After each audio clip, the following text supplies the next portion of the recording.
नमस्कार दोस्तों, राधे राधे। तो अभी तक हम ये समझ चुके हैं कि जीएसटी कब लगेगा जब कोई भी ट्रांजैक्शन सप्लाई होगा, और सप्लाई के भी किस पॉइंट ऑफ टाइम पे मानेंगे कि सप्लाई होगा टैक्स लगेगा, ये भी हम डिस्कस कर चुके हैं।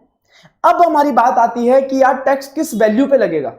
अगर हम नॉर्मल सिनेरियो में देखेंगे, अगर हम कोई नॉर्मल सिनेरियो देखें तो हम क्या बोलते हैं, टैक्स कैसे कैलकुलेट करते हैं, tax equals to taxable value, जिस वैल्यू पे टैक्स लगेगा, इनटू जो टैक्स रेट होती है। अब ठीक है, अब टैक्स रेट तो क्या है, गवर्नमेंट डिफाइन कर देती है। गवर्नमेंट बोल देती है कि ये गुड्स है तो इस गुड्स पे इतना टैक्स लगेगा। एक लिस्ट बनाई हुई है जिसमें लिखे हुए सारे गुड्स और सर्विसेज लिखे हुए हैं, और उसके सामने उसका रिस्पेक्टिव टैक्स रेट लिखा हुआ है। तो अब टैक्स रेट तो फिक्स है, टैक्स रेट पर कोई चेंज नहीं है। अब अपने को बात करनी है कि टैक्सेबल वैल्यू कैसे डिटरमाइन करेंगे, ये टैक्सेबल वैल्यू क्या होती है ये हमें समझना है। अब अगर अपन एक नॉर्मल कॉमन सेंस की बात करें तो यार कोई भी अगर टैक्स पेयर होगा तो वो क्या चाहेगा कि मेरा टैक्स कम बने। तो टैक्स रेट पे तो कोई कंट्रोल नहीं है, पर टैक्सेबल वैल्यू को वो कम करने का कोशिश करेगा अगर उसे टैक्स कम करना है। करेक्ट, अगर टैक्स कम करना है तो उसे कैसे ना कैसे टैक्सेबल वैल्यू को कम करना पड़ेगा, क्योंकि टैक्स रेट पे उसका कोई भी कंट्रोल नहीं है। तो हमेशा बेनिफिशियल कौन सा होगा, कम टैक्सेबल वैल्यू। जो वैल्यू ऑफ सप्लाई जितनी कम होगी उतनी बेनिफिशियल होगी टैक्स पेयर के लिए। अगर बात करें गवर्नमेंट की, तो गवर्नमेंट चाहेगी, उसे तो रेवेन्यू चाहिए गवर्नमेंट को, तो गवर्नमेंट चाहेगी कि यार ज्यादा से ज्यादा टैक्स रिकवर हो। तो ज्यादा से ज्यादा टैक्स रिकवर करने के लिए तो टैक्स रेट तो फिक्स हो गई। अब टैक्सेबल वैल्यू अगर बढ़ेगी तो गवर्नमेंट का रेवेन्यू बढ़ेगा, टैक्स का वैल्यू बढ़ेगा। तो वैल्यू ऑफ सप्लाई जैसे जैसे बढ़ेगी तो वो गवर्नमेंट को फायदेमंद होगा, वो हमारे लिए टैक्स पेयर के लिए बेनिफिशियल नहीं होगा। तो अब इसलिए देखो टैक्स पेयर क्या करेगा, अगर उसे टैक्स की अमाउंट कम करनी है तो मैनिपुलेट करेगा टैक्सेबल वैल्यू को। वो ट्राई करेगा कि यार ये टैक्सेबल वैल्यू है ना, इसको कैसे मैनिपुलेट किया जाए। तो गवर्नमेंट बोली कि तुम्हें इतना दिमाग लगाने की जरूरत नहीं है, हम पहले ही तुम्हारे लिए तरीका बता देंगे कि तुम्हें टैक्सेबल वैल्यू कैसे डिटरमाइन करनी है। हम तुम्हारे हाथ में ये चीज छोड़ेंगे ही नहीं कि टैक्सेबल वैल्यू कैसे डिटरमाइन करनी है। गवर्नमेंट ने तरीका बता दिया कि कैसे आपको टैक्सेबल वैल्यू डिटरमाइन करनी है, जो दिया हुआ वैल्यू ऑफ सप्लाई चैप्टर में। तो इसमें गवर्नमेंट एक और चीज समझना चाहेंगे अपन। देखो आज अगर मेरे पास कोई अनजान व्यक्ति आता है, वो मेरे से कोई सामान खरीदने आएगा, तो क्या मैं उसे सस्ते में दे दूंगा सामान? बिल्कुल नहीं दूंगा, उसे मैं उतने ही प्राइस पे दूंगा जितने में सामान बिकना चाहिए। अगर यही कोई मेरा रिलेटेड पार्टी हो, अगर मेरा कोई रिलेटेड पर्सन हो, मेरा रिलेटिव हो, तो उसे मैं सस्ते में दे सकता हूं सामान। क्यों? मैं किसी दूसरे तरीके से पूरा कर लूंगा, पर मैं सस्ते में सामान उसको दे सकता हूं, मतलब मिलके हम मैनिपुलेट कर सकते हैं। तो गवर्नमेंट ने बोला कि अगर सप्लाई दो अनरिलेटेड पर्सन के बीच में हुई है, सप्लाई अगर दो अनरिलेटेड पर्सन के बीच में हुई है, जो सप्लायर और बायर दोनों अनरिलेटेड पर्सन है, रिलेटेड पर्सन नहीं है, and price is the sole consideration. अब मैंने क्या किया, मैंने एक सामान बेचा, सामान के बदले मेरे को कुछ तो पैसे मिल गए, कुछ तो मनी मिल गया, प्लस मेरे को अदर देन मनी कुछ चीज मिल गई। मान लो मैंने एक लैपटॉप बेचा, लैपटॉप के बदले में कुछ तो मेरे को 40,000 रुपए पैसे मिल गए, और उसके साथ मेरे को एक पुराना फोन मिल गया। तो बताओ लैपटॉप के बदले में कंसिडरेशन कितनी हुई? एक तो 40,000 रुपए और फोन भी है, बट कहीं मैं 40,000 रुपए पर टैक्स पे करके नहीं चला जाऊं, वो फोन की भी कुछ वैल्यू, उस पर भी टैक्स पे करना पड़ेगा मेरे को। तो इसलिए बोल दिया गया कि price should be the sole consideration. अगर प्राइस सोल कंसिडरेशन है, अगर price is the sole consideration, और जो दोनों बायर और सप्लायर दोनों क्या है, रिलेटेड पार्टी नहीं है, तो ऐसे केस में मैनिपुलेशन के चांस नहीं है, ऐसे केस में मैनिपुलेशन के चांसेस बहुत कम है। तो ऐसे केस में बोल दिया गया कि अगर दोनों पार्टी जिनके बीच में ट्रांजैक्शन हो रहा है अगर वो रिलेटेड नहीं है and price is the sole consideration, ऐसे केस में जो ट्रांजैक्शन वैल्यू होगी उसे ही हम क्या मान लेंगे, वैल्यू ऑफ सप्लाई मान लेंगे एज पर सेक्शन 15। तो इस ट्रांजैक्शन वैल्यू क्या होती है? ट्रांजैक्शन वैल्यू होती है जो प्राइस एक्चुअली पे किया जाता है या फिर पेबल होता है, मतलब जो जिस वैल्यू पे ट्रांजैक्शन में आप एंटर हो रहे हो ना, उसे बोलते हैं ट्रांजैक्शन वैल्यू। मैंने लैपटॉप बेचा, मैं 40,000 रुपए आपसे ले रहा हूं, 40,000 क्या है? Transaction value. मतलब जो ट्रांजैक्शन करने के लिए आपने वैल्यू डिसाइड की है उसे क्या बोलते हैं? Transaction value. उसे एडजस्ट किया जाएगा एज पर सेक्शन 15। अब इसमें कुछ तरीके थे कि लोग कर सकते, मैनिपुलेशन कर सकते थे, वैल्यू ऑफ सप्लाई को कम कर सकते थे। तो उसके लिए एक तरीका निकाला गया, उसे बोला गया सेक्शन 15 के अकॉर्डिंग उसमें एडजस्टमेंट की जाएगी। सेक्शन 15 बताएगा किन चीजों को इंक्लूड करना है, किन चीजों को एक्सक्लूड करना है, पर बेस क्या रहेगा? ये ट्रांजैक्शन वैल्यू रहेगी जिस पे एक्चुअल में ट्रांजैक्शन हुआ है, प्रोवाइडेड जो ट्रांजैक्शन हुआ है वो दो अनरिलेटेड पर्सन के बीच में हुआ है and price is the sole consideration. अगर price is not the sole consideration तो हम रूल 27 का हेल्प लेंगे, अगर रिलेटेड पर्सन के बीच में होगा तो हम रूल 28 का हेल्प लेंगे, अगर प्रिंसिपल एजेंट के बीच में होगा तो रूल 29 का हेल्प लेंगे, और ऐसे ही गवर्नमेंट ने बोला है कि कुछ नोटिफाइड सर्विसेज हैं, कुछ नोटिफाइड सर्विसेज हैं जिनके लिए अगर आपको वैल्यू ऑफ सप्लाई डिटरमाइन करना है तो उसके लिए आप रूल 31A का यूज करोगे, रूल 31A से रूल 32 यूज करोगे, उस प्रकार से ही आप यूज कर पाओगे। तो इस प्रकार से हम पूरा वैल्यू ऑफ सप्लाई चैप्टर पढ़ेंगे। तो सबसे पहले अपन बात करेंगे सेक्शन 15 की। सेक्शन 15 कब यूज होता है? जब दोनों पार्टी अनरिलेटेड हैं और price is the sole consideration. बाकी के रूल्स हम आगे जाके ध्यान एक एक करके पढ़ेंगे, बट सबसे पहले अपन सेक्शन 15 की बात करते हैं। तो सेक्शन 15 की बात करें तो हमने बोला कि हम ट्रांजैक्शन वैल्यू लेंगे और उसके अंदर चीजें ऐड करते जाएंगे और लेस करते जाएंगे। ठीक है, जिस प्राइस पे मेरा सौदा हुआ है उसके अंदर कुछ चीजें इंक्लूड करनी है, कुछ चीजें एक्सक्लूड करनी है। तो सबसे पहले बात करते हैं इंक्लूजन्स की। ऐसी कौन कौन सी चीजें हैं जिन्हें ऐड करना है, जिसे वैल्यू ऑफ सप्लाई में ऐड करना है, जिसकी वजह से आपकी वैल्यू ऑफ सप्लाई बढ़ जाएगी। कौन कौन सी है? Taxes, duty, cess, surcharge other than GST. GST के अलावा जितने भी टैक्सेस हैं, जीएसटी के अलावा goods and service tax, CGST हो सकता है, एसजीएसटी हो सकता है, आईजीएसटी हो सकता है, जीएसटी कंपनसेशन सेस हो सकता है। तो इन सब के अलावा कौन सा कोई भी टैक्स हो, चाहे म्युनिसिपैलिटी टैक्स हो, चाहे एक्साइज हो, वैट हो, कोई भी हो, तो उसे वैल्यू ऑफ सप्लाई में इंक्लूड किया जाएगा, उसे वैल्यू ऑफ सप्लाई में इंक्लूड किया जाएगा अगर वो चार्ज किया गया है रेसिपिएंट से, अगर सप्लायर ने उसे रेसिपिएंट से चार्ज किया है। मान लो अपन ने तंबाकू की बात करी थी, ठीक है, तंबाकू की बात करी थी, तंबाकू हम बोल रहे थे कि तंबाकू पे एक्साइज भी लगेगा और जीएसटी भी लगेगा। तो ऐसे केस में जब जीएसटी के लिए वैल्यू ऑफ सप्लाई कैलकुलेट होगी तो मान लो तंबाकू था 10 लाख रुपए का और उसके ऊपर एक्साइज लगा 2 लाख रुपए, तो ऐसे केस में बताओ जीएसटी के लिए वैल्यू ऑफ सप्लाई क्या होगी? 10 लाख या फिर 12 लाख? ये होगी 12 लाख। क्यों? क्योंकि हमने बोला अदर देन जीएसटी जितने भी टैक्सेस हैं उसे भी वैल्यू ऑफ सप्लाई में इंक्लूड किया जाएगा अगर बायर से वो सेपरेटली चार्ज किए गए हैं। ऐसे ही म्युनिसिपैलिटी टैक्स है तो म्युनिसिपैलिटी टैक्स भी अगर पे किया है तो वो भी उसमें इंक्लूड हो जाएगा, बट तभी होगा अगर वो बायर से चार्ज किया गया है, अगर बायर से रिकवर किया गया है। अगर बायर को चार्ज नहीं किया गया इसका मतलब वो खुद से पे कर दिया, कोई दिक्कत वाली बात नहीं, उसको इंक्लूड नहीं किया जाएगा। उसके बाद जो टीसीएस है, टीसीएस होता है तो टीसीएस क्या इंक्लूड होगा? TCS itself is not a tax. क्या टीसीएस को अपने आप में एक टैक्स है? टीसीएस नाम से सुना है, वो तो इनकम टैक्स एक्ट को कलेक्ट करने का एक तरीका है, that is a mechanism to collect tax. तो ऐसे केस में टीसीएस जब टैक्स ही नहीं है तो उसके इंक्लूड करने का सवाल ही पैदा नहीं होता, उसे वैल्यू सप्लाई में इंक्लूड नहीं किया जाएगा। अब बात आती है पॉइंट नंबर 2 की, ये तो पॉइंट नंबर 1 था। पॉइंट नंबर 2 कौन सा ऐड किया जाएगा?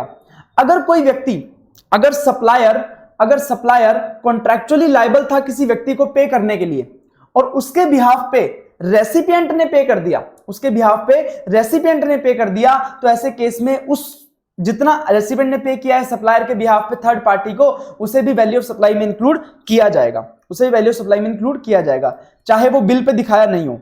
इसका मैं आपको एग्जांपल देता हूं, जैसे एक व्यक्ति था मिस्टर राम, ठीक है, मिस्टर राम ने क्या किया, मिस्टर राम का एक फैमिली फंक्शन था तो उसके लिए उसने कैटरर से बात करी और कैटरिंग का काम करवाया। मिस्टर राम ने कैटरिंग की सर्विसेज ली मैसर्स एबी लिमिटेड से, एबीएन कंपनी से, ठीक है, एबीएन कंपनी। इसको बोला कि यार कैटरिंग सर्विसेज प्रोवाइड कराओ, तो एबीएन कंपनी ने बोला हम कैटरिंग का काम करते हैं, बिल्कुल प्रोवाइड कराएंगे, 10 लाख रुपए चार्ज करेंगे आपको, 10 लाख रुपए चार्ज करेंगे। उस 10 लाख रुपए में टेंट लगवा के देंगे, लंच होगा, आइसक्रीम होगी और कोल्ड ड्रिंक होगी। तो ये सारी चीजें प्रोवाइड करना किसकी रिस्पॉन्सिबिलिटी था? एबीएन कंपनी का, ठीक है। बट अब क्या किया, अब मिस्टर राम को कोल्ड ड्रिंक चाहिए थी बट एबीएन कंपनी ने प्रोवाइड नहीं कराई, ठीक है, तो प्रोवाइड हमने मंगवा ली एक्सवाईएन कंपनी से, कोल्ड ड्रिंक मंगवा ली 50,000 रुपए की, ठीक है। या मान लो एबीएन कंपनी ने ही एक्सवाईएन कंपनी को ऑर्डर दिया कि बॉस यहां पे कोल्ड ड्रिंक पहुंचा दो, तो ऐसे केस में राम ने डायरेक्टली पेमेंट कर दिया एक्सवाईएन कंपनी को 50,000 रुपए का, ठीक है। अब राम ने जब 50,000 रुपए एक्सवाईएन कंपनी को पे कर दिया, जिसके लिए रिस्पॉन्सिबल कौन था? Message ABN company. तो अब ये बिल कितने का बनेगा? 10 लाख तो देगा नहीं मिस्टर राम कितने देगा? 9,50,000 रुपए, क्योंकि 50,000 उसने डायरेक्टली पे कर दिया। तो ऐसे केस में क्या वैल्यू ऑफ सप्लाई 9,50,000 होगा या 10 लाख होगा? तो बोला गया है 9,50,000 तो उसने एक्चुअल में ट्रांजैक्शन हुई है, प्लस 50,000 रुपए उसने पेमेंट किया है ऑन बिहाफ ऑफ सप्लायर, जहां पे कोल्ड ड्रिंक के लिए रिस्पॉन्सिबल कौन था? सप्लायर था, बट उसने पे नहीं किया। पे किसने कर दिया? रेसिपिएंट ने पे कर दिया। रेसिपिएंट कौन होता है? जो सर्विसेज लेता है। तो इसने राम ने जो कैटरिंग की सर्विसेज ली थी उसने पेमेंट कर दिया डायरेक्टली किसी थर्ड पार्टी को, तो ऐसे केस में जिसके लिए सप्लायर लायबल था तो उसे भी वैल्यू ऑफ सप्लाई में इंक्लूड किया किया जाएगा। इसमें ही कुछ सर्कुलर है, जैसे मान लो एक एग्जांपल देता हूं, एक सेकेंड ना, एक एग्जांपल देता हूं, जैसे एप्पल है, ठीक है, एप्पल को अपने आईफोन बनवाने हैं, तो क्या सारे एप्पल आईफोन खुद एप्पल की खुद की फैक्ट्री में बनते हैं? बिल्कुल नहीं बनते। तो एप्पल ने एक कॉन्ट्रैक्टर को काम दिया, ठीक है, एप्पल इंक ने एक कॉन्ट्रैक्टर को काम दिया एबी लिमिटेड को, ठीक है, कि बॉस आईफोन बना के देने, हमें आईफोन बना के दोगे आप। तो एबी लिमिटेड को क्या बोलेंगे हम? Component manufacturer, component manufacturer. ये क्या हो गया? सप्लायर हो गया, ठीक है, ये क्या है? सप्लाई कर रहा है, मैन्युफैक्चरिंग की सर्विसेज दे रहा है। अब एप्पल इंक क्या हो गया? ये हो गया ओरिजिनल इक्विपमेंट मैन्युफैक्चर, इसे बोलते हैं ओरिजिनल इक्विपमेंट मैन्युफैक्चरर, ठीक है। ये क्या हो गया? रेसिपिएंट हो गया, इसने सर्विसेज ली हैं। तो ऐसे केस में अगर इन दोनों के बीच में डील हुआ है कि भैया जो ये आईफोन बना के देगा उसके अंदर जो छोटा मोटा सामान यूज होगा, मोल्ड्स डाइज यूज होंगे, उसमें नट बोल्ट्स वगैरह यूज होंगे, छोटे छोटे नट बोल्ट्स वगैरह कुछ यूज होगा, तो वो सारा कौन अपने आप लेगा? वो एबी लिमिटेड खुद ही सोर्स करेगा, एबी लिमिटेड ही सामान लाएगा और वो बना के देगा मेरे को आईफोन। तो ऐसे केस में एप्पल इंक ने क्या, अब रिस्पॉन्सिबिलिटी किसकी थी? एबी लिमिटेड की थी सारा सामान वगैरह लाने की, बट एप्पल इंक ने क्या किया? फ्री ऑफ कॉस्ट सामान प्रोवाइड करा दिया, फ्री ऑफ कॉस्ट सामान प्रोवाइड करा दिया एबी लिमिटेड को। तो ऐसे केस में रिस्पॉन्सिबिलिटी अगर सप्लायर की थी और फ्री ऑफ कॉस्ट प्रोवाइड करा दिया रेसिपिएंट ने, तो ऐसे केस में उसे वैल्यू ऑफ सप्लाई में इंक्लूड किया जाएगा। तो ये फोन बनाने का मान लो कितना रुपए चार्ज कर रहा है? 9 लाख रुपए चार्ज कर रहा है, ठीक है, और जो फ्री ऑफ कॉस्ट सामान प्रोवाइड किया गया है वो है 80,000 रुपए का। तो ऐसे केस में वैल्यू ऑफ सप्लाई हो जाएगी 9,80,000 रुपए। अब मान लो कॉन्ट्रैक्ट में ऐसा था कि भैया ये तो जो एबी लिमिटेड है वो सिर्फ बना के देगा, एबी लिमिटेड सिर्फ बना के देगा, जो सामान प्रोवाइड करने की रिस्पॉन्सिबिलिटी है वो किसकी है? वो एप्पल इंक की है। तो ऐसे केस में अगर Apple ink free of cost provide करता है तो ऐसे केस में वैल्यू ऑफ सप्लाई में इंक्लूड नहीं किया जाएगा। तब वैल्यू ऑफ सप्लाई सिर्फ कितना रहेगा? 9 लाख रुपए रहेगा। तब वैल्यू ऑफ सप्लाई कितना रहेगा? मात्र 9 लाख रुपए।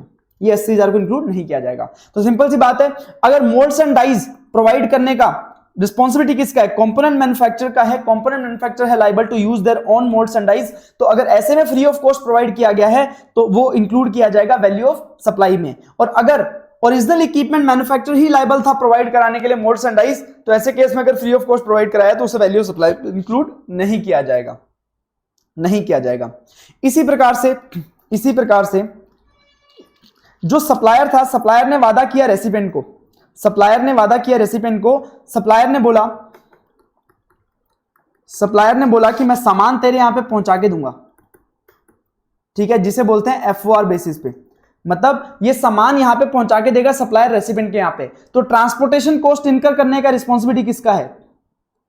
ट्रांसपोर्टेशन कॉस्ट इनकर करने का रिस्पॉन्सिबिलिटी किसका है? सप्लायर का है। बट पे किसने कर दिया? रेसिपिएंट ने पे कर दिया। तो ऐसे केस में जब थर्ड पार्टी को पे करने का रिस्पॉन्सिबिलिटी सप्लायर का हो और पे कर दिया जाए बाय रेसिपिएंट, तो ऐसे केस में उसे वैल्यू ऑफ सप्लाई में इंक्लूड किया जाएगा।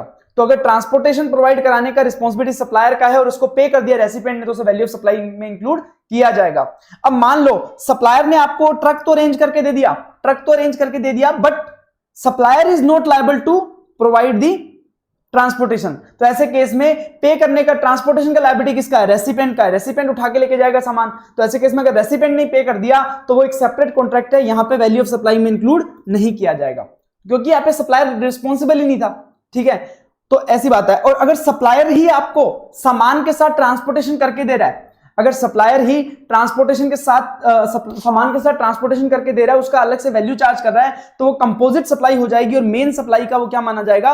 वैल्यू, मेन सप्लाई का क्या माना जाएगा? सप्लाई माना जाएगा। जैसे उसने गुड्स ट्रांसपोर्ट करके दिए और गुड्स का मान लो 80,000 रुपए और ट्रांसपोर्टेशन का 10,000 रुपए उसने चार्ज किया, तो उसे कंपोजिट सप्लाई माना जाएगा 90,000 रुपए का, और जो टैक्स रेट लगेगी वो 80,000 रुपए जो टैक्स रेट लगेगी वो टैक्स रेट लग जाएगी यहाँ पे कंपोजिट सप्लाई के रूप में। तो अगर ट्रांसपोर्टेशन पे करा है रेसिपिएंट ने बट सप्लायर लायबल था, तो ऐसे केस में उसे वैल्यू सप्लाई में इंक्लूड किया जाएगा।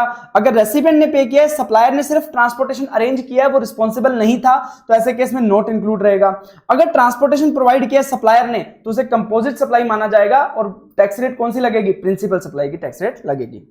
उसके बाद ये जो 2 पॉइंट हमने डिस्कस किए एडिशन के कि क्या क्या ऐड होगा। तीसरी बात, इंसिडेंटल एक्सपेंसेस।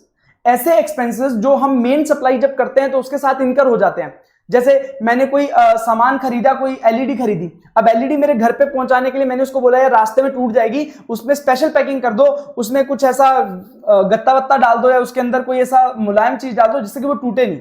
तो मैंने स्पेशल पैकिंग करवाई, उसके लिए सामने वाले पर्सन ने मेरे से कुछ एक्स्ट्रा पैसा चार्ज किया, मान लो 500 रुपए एक्स्ट्रा चार्ज किए, तो वो जो पैकिंग एक्सपेंस है वो भी क्या आ जाएंगे, वैल्यू ऑफ सप्लाई में इंक्लूड हो जाएंगे। तो एनी इंसिडेंटल एक्सपेंसेस जो आपकी मेन सप्लाई से रिलेटेड है, जैसे पैकिंग एक्सपेंस हो गया, लोडिंग एक्सपेंस हो गया, कमीशन हो गया, ठीक है, कमीशनिंग एक्सपेंस हो गया, तो ये सारे क्या हो जाएंगे, वैल्यू ऑफ सप्लाई में इंक्लूड हो जाएंगे।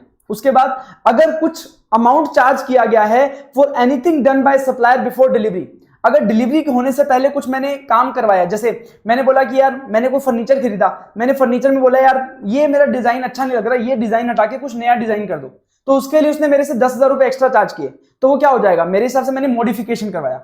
मेरे को कोई सामान पसंद नहीं आया, मैंने उसको बोला कि यार इसमें यार कुछ ऐसे चेंज कर दो, कस्टमाइजेशन करवाया मैंने, तो उसके लिए उसने मेरे से सेपरेट पैसा चार्ज किया, तो वो एक चीज हो सकती है। मैंने सामान मंगाने से पहले उसे बोला कि भैया इसका इंस्पेक्शन करवा के दो, पहले मेरे को इंस्पेक्शन करके रिपोर्ट दो कि ये सामान सही है, तो उसका भी उसने मेरे से सेपरेट पैसा चार्ज किया। इसका मतलब कोई अमाउंट आपसे चार्ज किया गया है for anything done before the supply, supply करने से पहले कुछ करने के लिए आपसे कुछ सेपरेट पैसा चार्ज किया गया, तो वो भी वैल्यू ऑफ सप्लाई का क्या पार्ट बन जाएगा, पार्ट बन जाएगा। कस्टमाइजेशन हो गया, मॉडिफिकेशन हो गया, इंस्पेक्शन हो गया, ये सारी चीजें आपके वैल्यू ऑफ सप्लाई का पार्ट बन जाएंगी। उसके बाद बात करें कि आपने कोई मेन सप्लाई की, सप्लायर ने आपको गुड सप्लाई किए, सप्लायर ने गुड सप्लाई किए 10 लाख रुपए के, ठीक है। अब 10 लाख रुपए का जो आपको पेमेंट करना था वो आप पेमेंट, कॉन्ट्रैक्ट बोलता है कि अगर आपने पेमेंट 2 महीने के अंदर नहीं किया, 2 महीने के अंदर नहीं किया, तो ऐसे केस में आपको इंटरेस्ट भी पे करना पड़ेगा, ठीक है। तो जब 2 महीने के अंदर आप पेमेंट नहीं करोगे तो आपको इंटरेस्ट पे करना पड़ेगा।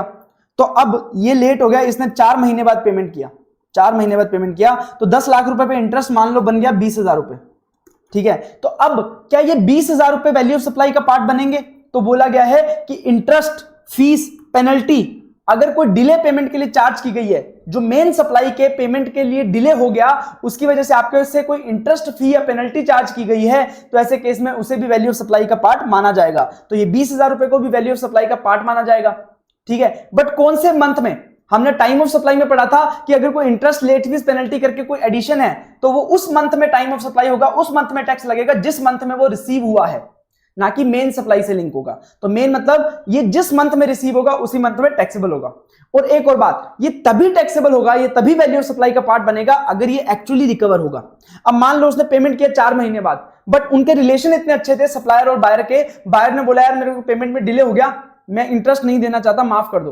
तो सप्लायर ने बोला कोई दिक्कत वाली बात नहीं है भाई, तू लेट हो गया, कोई बात नहीं, इंटरेस्ट पे करने की जरूरत नहीं है। तो इसका मतलब इंटरेस्ट पे नहीं करवा रहा है, इंटरेस्ट क्या कर दिया, वेव ऑफ कर दिया। और अगर इंटरेस्ट वेव ऑफ कर दिया तो ऐसे केस में वैल्यू ऑफ सप्लाई का पार्ट नहीं बनेगा। तो इंटरेस्ट, लेट फीस, पेनल्टी वगैरह जो भी आप डिले पेमेंट के लिए रिसीव कर रहे हो, वो अगर एक्चुअल में रिसीव किया है तभी वो वैल्यू ऑफ सप्लाई का पार्ट बनेगा, अदरवाइज वो वैल्यू ऑफ सप्लाई का पार्ट नहीं बनेगा।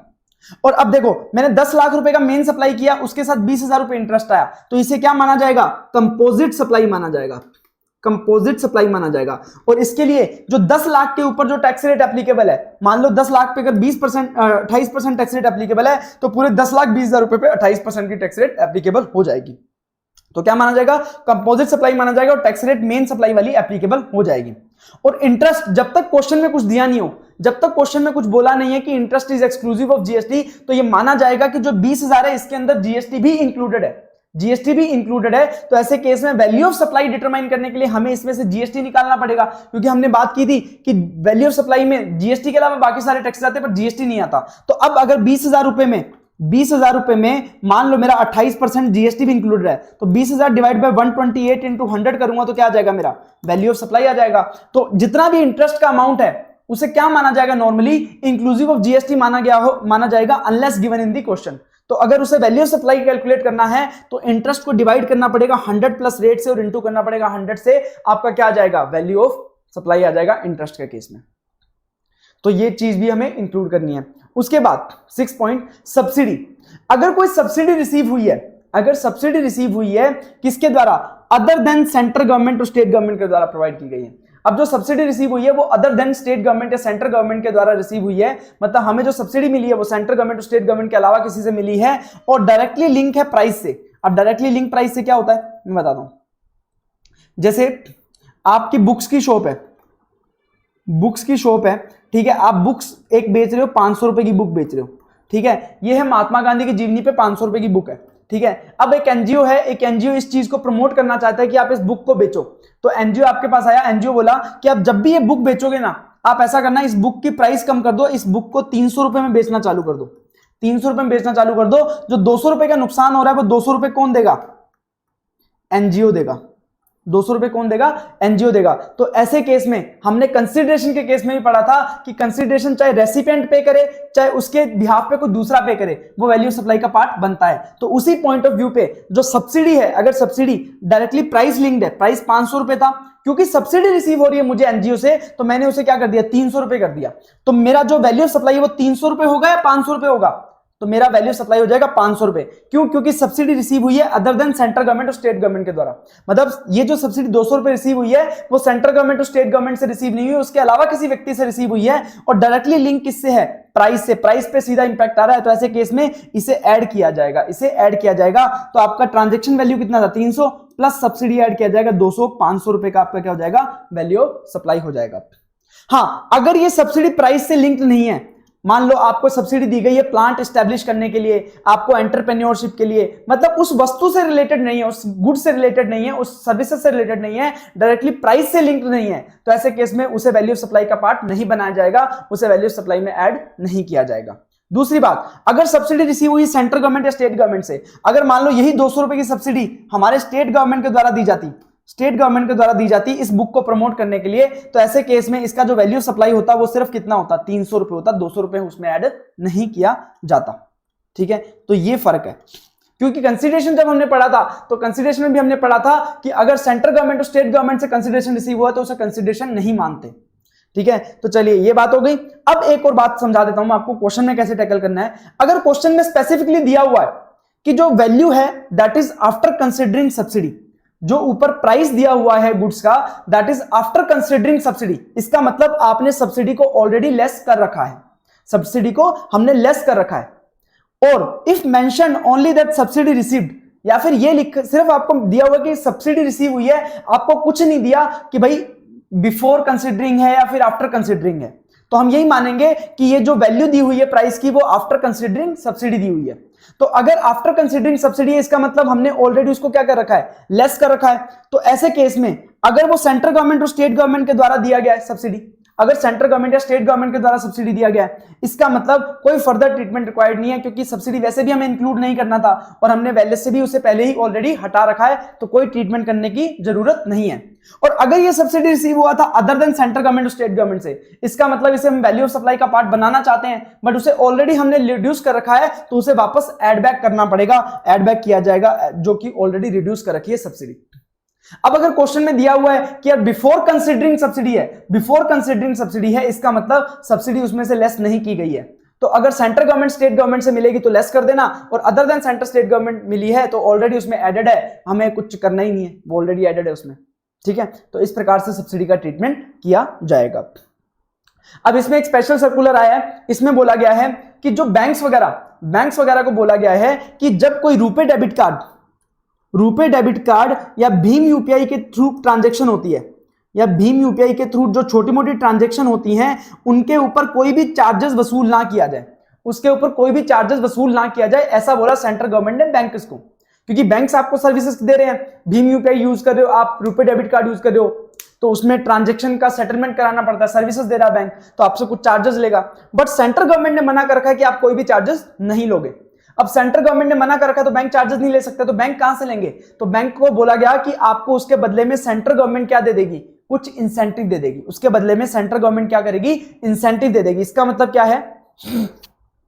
Government incentive they the bank for not charging any amount. तो इसका मतलब क्या हुआ? ये एक प्रकार से सब्सिडी हुई जो सेंट्रल गवर्नमेंट स्टेट गवर्नमेंट दे रही है फॉर प्राइस को कम करने के लिए। मतलब बैंक्स जो मुझसे चार्ज करता फॉर भीम यूपीआई या फिर कार्ड को यूज करने के लिए मेरे से जो चार्जेस बैंक लेने वाला था वो अब नहीं लेगा। क्यों? क्योंकि गवर्नमेंट ने पैसा दे दिया बैंक को। तो ये एक तरह से सेंट्रल गवर्नमेंट या स्टेट गवर्नमेंट से सब्सिडी मिली है, और सेंट्रल गवर्नमेंट और स्टेट गवर्नमेंट से अगर सब्सिडी मिलती है तो उसे वैल्यू सप्लाई का पार्ट नहीं बनाते। तो इस प्रकार से इसके ऊपर ये वैल्यू सप्लाई का पार्ट नहीं बनेगा और उसके ऊपर जीएसटी नहीं लगेगा। तो एक क्वेश्चन था कि भाई अगर सेंट्रल गवर्नमेंट कुछ पैसा दे रही है बैंक्स को, इंसेंटिव दे रही है क्यों? क्योंकि वो रुपए और डेबिट कार्ड पे कोई भी पैसा चार्ज नहीं कर रहे हैं, तो इसलिए उनको इंसेंटिव दे रही है भीम यूपीआई और कार्ड को प्रमोट करने के लिए। तो ऐसे केस में वो सेंट्रल गवर्नमेंट स्टेट गवर्नमेंट से सब्सिडी आई है तो वैल्यू ऑफ सप्लाई का पार्ट नहीं बनेगा और उसके ऊपर जीएसटी नहीं लगेगा। ये तो बात हुई सारे इंक्लूजन्स की कि क्या क्या इंक्लूड करना है वैल्यू ऑफ सप्लाई में। तो क्या क्या इंक्लूड करना है? Taxes other than GST, third party को अगर पेमेंट कर दिया सप्लायर के बिहाफ पे रेसिपिएंट ने, इंसिडेंटल एक्सपेंसेस, कोई modification, customisation, anything done before this supply, ठीक है। उसके बाद सब्सिडी आपका आ गया और इंटरेस्ट, लेट फीस, पेनल्टी, ये सब चीजें हमारी इंक्लूजन की बात आ गई। अब हमें ऐसी कौन सी चीज है जिसे वैल्यू ऑफ सप्लाई में से लेस करना है? जिसे वैल्यू ऑफ सप्लाई में से लेस किया जाएगा वो है डिस्काउंट। डिस्काउंट, तो डिस्काउंट को दो तरीके से बांटा गया, एक तो प्री और ऑन सप्लाई डिस्काउंट, एक पोस्ट सप्लाई डिस्काउंट। प्री और ऑन सप्लाई डिस्काउंट कौन सा होता है? जो सप्लाई होने से पहले ही दे दिया जाए, जो सप्लाई होने से पहले ही दे दिया जाए या सप्लाई के टाइम दे दिया जाए। मैं आपकी दुकान पे आया, मैंने 10,000 रुपए का सामान खरीदा, आपने मेरे को 10,000 रुपए में से 10% डिस्काउंट दे दिया, दैट इज प्री और ऑन सप्लाई डिस्काउंट। जब सप्लाई हो रहा था तभी आपने मेरे को डिस्काउंट दे दिया, इसे बोलते हैं प्री और ऑन सप्लाई डिस्काउंट। तो ऐसे डिस्काउंट के लिए ये डिस्काउंट को वैल्यू ऑफ सप्लाई में से लेस किया जाएगा अगर वो डिस्काउंट इनवॉइस पे शो किया गया है। मान लो मैंने 10,000 का सामान खरीदा, आपने 10 सामान दिखाया कि सेल 10,000 रुपए माइनस डिस्काउंट 1,000 तो 9,000 रुपए। तो इस प्रकार से जो 1,000 रुपए क्या है वैल्यू ऑफ सप्लाई में से लेस कर दिया जाएगा, क्योंकि जब सप्लाई हो रही थी तभी आपने प्री और ऑन सप्लाई डिस्काउंट दिया और ये इनवॉइस में भी शो कर दिया गया है, इसलिए इसे वैल्यू ऑफ सप्लाई में से लेस कर दिया जाएगा। वैल्यू ऑफ सप्लाई सिर्फ कितना हो जाएगा? 9,000 रुपए हो जाएगा। बट हाँ, अगर आपने इनवॉइस पे शो नहीं किया तो ऐसे केस में ये वैल्यू ऑफ सप्लाई का पार्ट बन जाएगा, फिर पूरा का पूरा 10,000 क्या हो जाएगा? वैल्यू ऑफ सप्लाई हो जाएगा।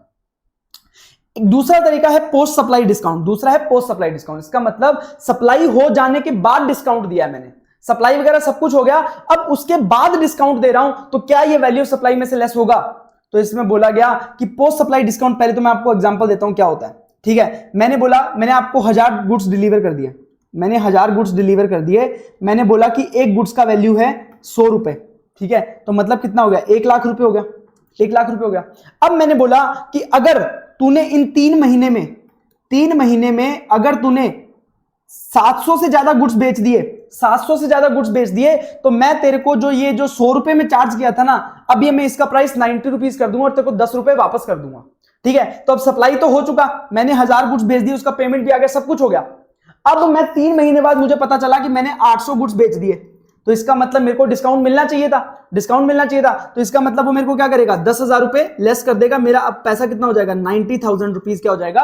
वैल्यू ऑफ सप्लाई हो जाएगा, ठीक है। इसको बोलते हैं कि पोस्ट सप्लाई डिस्काउंट, जो सप्लाई होने के बाद में दिया जाता है। सप्लाई हो गई थी बट अभी तक फिक्स नहीं था डिस्काउंट, ये डिपेंड करता था आगे की फुलफिलमेंट ऑफ कंडीशन पे। तो जैसे ही कंडीशन उसने फुलफिल किया तो उसको डिस्काउंट मिल गया, तो इसे बोलते हैं पोस्ट सप्लाई डिस्काउंट, सप्लाई होने के बाद का डिस्काउंट, ठीक है।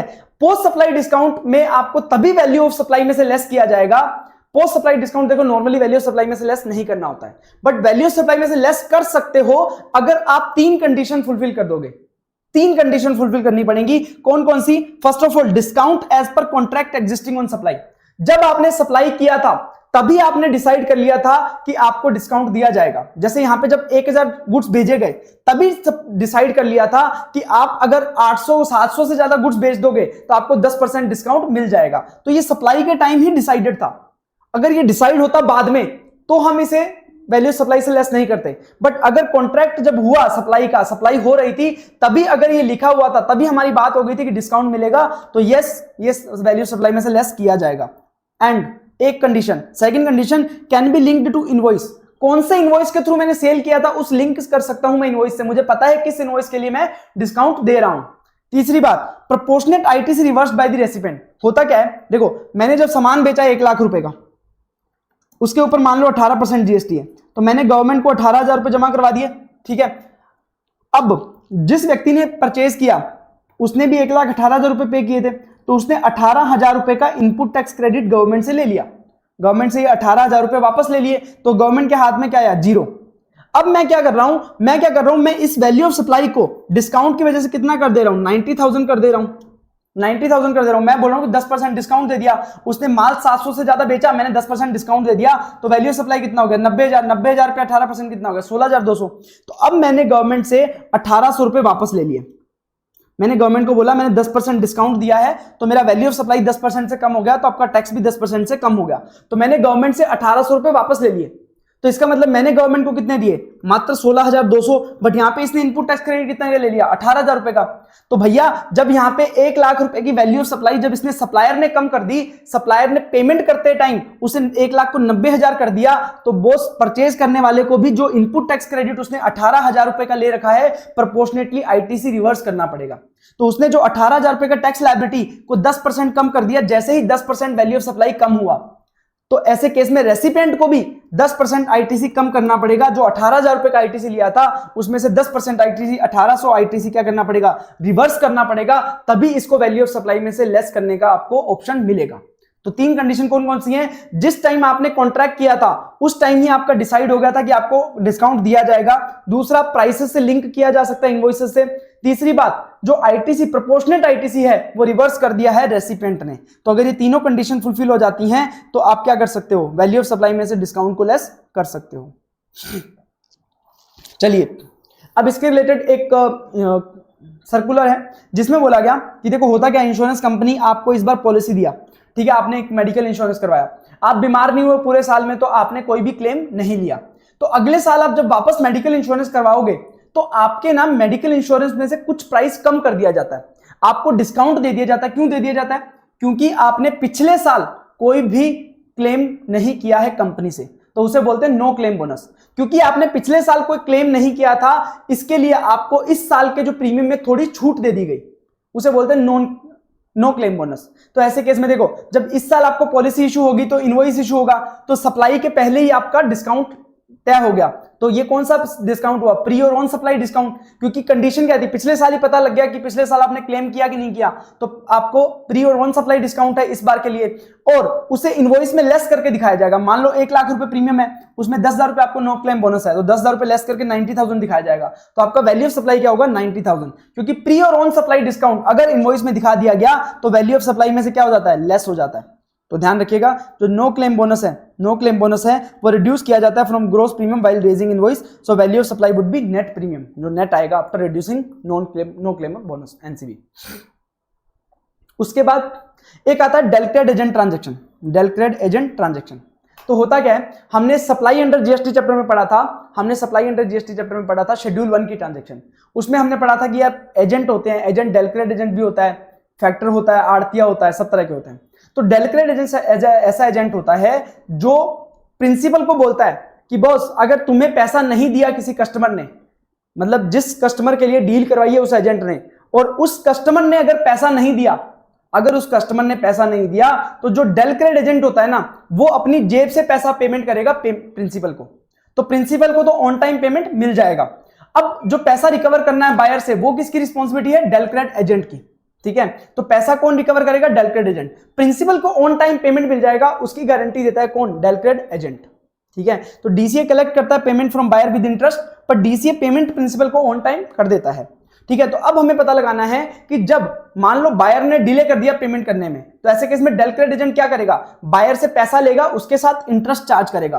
तो जो इंटरेस्ट डेलक्रेड एजेंट बायर से चार्ज करेगा, तो क्या वो टैक्सेबल होगा, उसकी टैक्सेबिलिटी हम चेक करने वाले हैं, ठीक है। तो मेरा सिंपल एक कंसेप्ट है, प्रिंसिपल, एजेंट और बायर। प्रिंसिपल ने एजेंट को सप्लाई किया, एजेंट ने बायर को सप्लाई किया, ठीक है। इसे बोलते हैं शेड्यूल 1 की ट्रांजैक्शन, जहां पे एजेंट अपने नाम से इनवॉइस इशू करता है, ये हमने पढ़ा था, 2 तरह की ट्रांजैक्शन होती हैं। अगर एजेंट खुद के नाम से इनवॉइस इशू कर रहा है तो वो शेड्यूल 1 में फॉल करता है, क्योंकि यहां पे एजेंट बीच में आ रहा है, प्रिंसिपल और एजेंट के बीच में ट्रांजैक्शन हो रही है। बट एक होता है प्रिंसिपल, एजेंट और बायर। प्रिंसिपल डायरेक्टली बायर के नाम पे इनवॉइस इशू करता है, एजेंट अपने नाम से कोई भी इनवॉइस इशू नहीं करता है। तो ऐसे केस में यहां पे प्रिंसिपल और एजेंट के बीच में कोई ट्रांजैक्शन हुआ ही नहीं गुड्स का, तो ऐसे केस में ये शेड्यूल 1 की ट्रांजैक्शन में फॉल नहीं करता। तो देखो, अगर तो शेड्यूल 1 की हमें देखना है कि पहले ट्रांजैक्शन शेड्यूल 1 में फॉल करती है क्या, मतलब ये वाला, मतलब एजेंट अपने नाम से इनवॉइस इशू करता है क्या। अगर एजेंट अपने नाम से इनवॉइस करता है इशू, यस, तो ऐसे केस में देखो कौन कौन सी सप्लाई हो रही है। सबसे पहले प्रिंसिपल ने एजेंट को माल भेजा, फिर एजेंट ने सप्लाई किया माल किसको, बायर को, और फिर एजेंट ने प्रिंसिपल को सर्विसेज दी, एजेंट की एजेंसी सर्विसेज, तो गुड्स सप्लाई किया डीसीए ने बायर को, एजेंसी सर्विसेज दी डीसीए ने प्रिंसिपल को। और उसके साथ ही एजेंट ने बायर से क्या किया, 10 लाख रुपए का मान लो गुड्स था, तो 10 लाख के साथ इंटरेस्ट चार्ज किया, तो एक तरह से लेट पेमेंट के लिए उसने क्या दिया, लोन फैसिलिटी दी, लोन फैसिलिटी दी। ठीक है, तो 4 सप्लाईज हो गई, 4 सप्लाईज हो गई, क्रेडिट फैसिलिटी दी है ना। तो मुझे एक बात बताओ, हमने इंटरेस्ट की बात सॉरी इंटरेस्ट की जब हमने बात करी थी, इंटरेस्ट की बात करी थी, तो हमने बोला था कि अगर कोई इंटरेस्ट और लोन डिपॉजिट एडवांस पे लगता है इंटरेस्ट, तो उसे क्या माना जाता है, एग्जेम्प्ट होता है, उसके ऊपर टैक्स नहीं लगता। बट अगर कोई इंटरेस्ट, लेट फीस, पेनल्टी कोई मेन सप्लाई के पेमेंट को लेट करने की वजह से अगर चार्ज की गई है, तो उसे वैल्यू ऑफ सप्लाई में इंक्लूड किया जाता है और उसके ऊपर टैक्स लगाया जाता है। जो मेन सप्लाई, जो सप्लाई ऑफ गुड्स हो रहा है, उसके लिए जो पेमेंट लेट किया गया है, तो ऐसे केस में उस लेट फीस, इंटरेस्ट, पेनल्टी को वैल्यू ऑफ सप्लाई में इंक्लूड किया जाएगा, वैल्यू ऑफ सप्लाई में इंक्लूड किया जाएगा। सॉरी, तो वैल्यू ऑफ सप्लाई में इंक्लूड किया जाएगा। तो ऐसे केस में अब मुझे एक बात बताओ, जो प्राइस चार्ज किया गया, यहां पे देखो एजेंट और बायर के बीच में, एजेंट और बायर के बीच में क्या कोई मेन सप्लाई हुई? यस, यहां पे सप्लाई ऑफ गुड्स हो रहा है, यहां पे सप्लाई ऑफ गुड्स हो रहा है एजेंट और बायर के बीच में, बराबर। उसके लिए उन्होंने कुछ पेमेंट डिले कर दिया, तो उसके लिए इंटरेस्ट चार्ज किया गया, तो इसे भी वैल्यू ऑफ सप्लाई का पार्ट बनाया जाएगा, तो वैल्यू ऑफ सप्लाई का पार्ट बनाया जाएगा। तो ये इंटर रिलेटेड ट्रांजैक्शन है, ये दोनों ट्रांजैक्शन आपस में। तो ऐसे केस में जो मेन सप्लाई के लिए, लेट पेमेंट के लिए जो इंटरेस्ट चार्ज किया जाता है, वो वैल्यू ऑफ सप्लाई में इंक्लूड किया जाता है, तो इसलिए क्या हो जाएगा, टैक्सेबल हो जाएगा। ठीक है, बट अगर ये मान लो शेड्यूल 1 की ट्रांजैक्शन नहीं है, एजेंट अपने नाम से कोई इनवॉइस इशू नहीं करता, डायरेक्टली प्रिंसिपल कंज्यूमर के नाम पे इनवॉइस इशू करता है, तो जब डायरेक्टली कंज्यूमर के नाम पे इनवॉइस इशू किया जा रहा है, एजेंट बीच में कोई ट्रांजैक्शन नहीं कर रहा, तो एजेंट और बायर के बीच में सप्लाई ऑफ गुड्स की तो कोई ट्रांजैक्शन हुई नहीं, एजेंट और बायर के बीच में तो कोई गुड्स की ट्रांजैक्शन हुई नहीं, डायरेक्टली किसके बीच में हुई है, प्रिंसिपल और बायर के बीच में। तो ऐसे केस में जब एजेंट और बायर के बीच में कोई मेन सप्लाई हुई नहीं, तो उससे रिलेटेड क्रेडिट फैसिलिटी का सवाल ही नहीं पैदा होता। तो सिर्फ एजेंट और बायर के बीच में एक ही ट्रांजैक्शन हुई है, वो हुई है लोन की। तो जो एजेंट ने बायर के बिहाफ पे प्रिंसिपल को ऑन टाइम पेमेंट कर दिया और बाद में बायर से एजेंट ने वसूल किया, तो ऐसे केस में यहां पे सबसे पहले गुड्स सप्लाई किया सप्लायर ने बायर को, एजेंसी सर्विसेज दी डेलक्रेड एजेंट ने सप्लायर को, और क्रेडिट फैसिलिटी दी डेलक्रेड एजेंट ने बायर को। तो डेलक्रेड एजेंट और बायर के बीच में सिर्फ एक ही ट्रांजैक्शन हुआ है, वो हुआ क्रेडिट फैसिलिटी का। तो जब कोई इंडिपेंडेंट क्रेडिट फैसिलिटी होती है जो किसी मेन सप्लाई से लिंक नहीं है, तो ऐसे केस में उसे एग्जेम्प्ट माना जाता है, तो ऐसे केस में इंटरेस्ट क्या हो जाएगा, एग्जेम्प्ट हो जाएगा। तो इस प्रकार से डेल क्रेडिट एजेंट का कंसेप्ट है। तो ये तो बात हो गई कि अगर दो पार्टी अनरिलेटेड हैं and price is the sole consideration, तब ट्रांजैक्शन वैल्यू कैसे डिटरमाइन करेंगे, उसके लिए हमने हेल्प लिया सेक्शन 15 का। अब हम बात करेंगे कि यार अगर दोनों पार्टी रिलेटेड हैं या फिर प्राइस सोल कंसीडरेशन नहीं है, तो हम कैसे प्राइस डिटरमाइन करें। तो चलिए अब जाना पड़ेगा अपने को वैल्यूएशन के रूल्स पे। तो कौन कौन से रूल्स हैं मैं बता दूं। रूल 27 काम में आएगा अगर consideration not Holi in money. ठीक है, मान लो मैंने कोई फर्नीचर बेचा, ठीक है, ये मान लो ए ने बी को फर्नीचर बेचा और फर्नीचर के बदले में इसे 50,000 रुपए प्लस एक दे दिया गया लैपटॉप। तो बताओ यहां पे क्या पूरा का पूरा कंसीडरेशन मनी फॉर्म में है? नहीं, कंसीडरेशन 50,000 रुपए तो मनी फॉर्म में है, उसके अलावा एक लैपटॉप भी रिसीव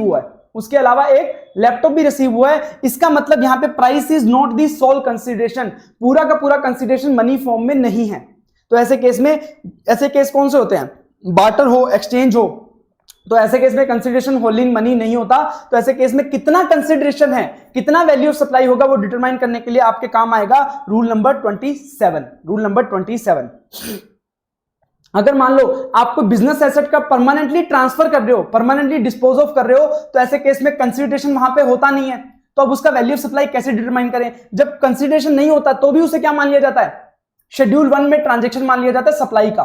तो ऐसे केस में सप्लाई तो मान लिया, बट उसका वैल्यू ऑफ सप्लाई कैसे डिटरमाइन करें, तो उसके लिए आपके लिए आएगा रूल 27 जो बताएगा कि सप्लाई का वैल्यू कैसे डिटरमाइन करना है।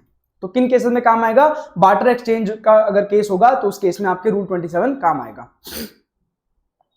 रूल नंबर 28 की बात करें तो ये बताएगा कि जब कोई ट्रांजैक्शन रिलेटेड पर्सन के बीच में और डिस्टिंक्ट पर्सन के बीच में अगर कोई ट्रांजैक्शन हो रही है तो उसका वैल्यू कैसे डिटरमाइन करना है वो बताएगा रूल नंबर 28 कि रिलेटेड पर्सन और डिस्टिंक्ट पर्सन के बीच में जब कोई ट्रांजैक्शन हो रही है तो उसमें कैसे वैल्यू सप्लाई डिटरमाइन करनी है, ये बताएगा रूल नंबर 28।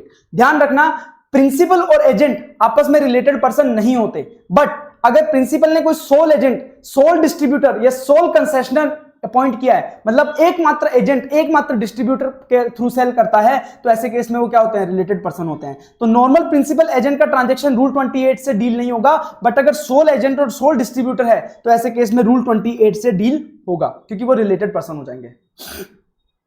और इवन रिलेटेड पर्सन और डिस्टिंक्ट पर्सन के बीच में अगर विदाउट कंसिडरेशन कोई ट्रांजैक्शन हुआ है तो वो शेड्यूल 1 में फॉल कर जाएगा, सप्लाई हो जाएगा। तो ऐसे केस में भी वैल्यू कैसे डिटरमाइन करेंगे वो रूल 28 बताएगा, रूल नंबर 28 काम में आएगा। ठीक है, रूल नंबर 29 काम में आएगा जब कोई नॉर्मल प्रिंसिपल और एजेंट के बीच में जब गुड्स का ट्रांजैक्शन हुआ है तो ऐसे केस में वैल्यू कैसे डिटरमाइन करें, क्योंकि शेड्यूल 1 बोलता है कि अगर दोनों प्रिंसिपल और एजेंट के बीच में अगर कोई ट्रांजैक्शन हुआ है, भले ही विदाउट कंसिडरेशन हुआ हो, तो भी उसे क्या मान लिया जाएगा, सप्लाई मान लिया जाएगा। अब सप्लाई तो मान लोगे, पर कितने वैल्यू का, तो वो बताएगा रूल नंबर 29। ध्यान रखना, स्टेट मार्केटिंग कॉर्पोरेशन, जो ये एग्रीकल्चर प्रोड्यूस वगैरह बेचने के लिए स्टेट मार्केटिंग कॉर्पोरेशंस वगैरह होते हैं, या कोई भी कमोडिटी बेचने के लिए, तो उनको भी क्या माना जाता है, एजेंट माना जाता है। ये क्या करवाते हैं, ये ऑक्शन वगैरह करवाते हैं कमोडिटी का।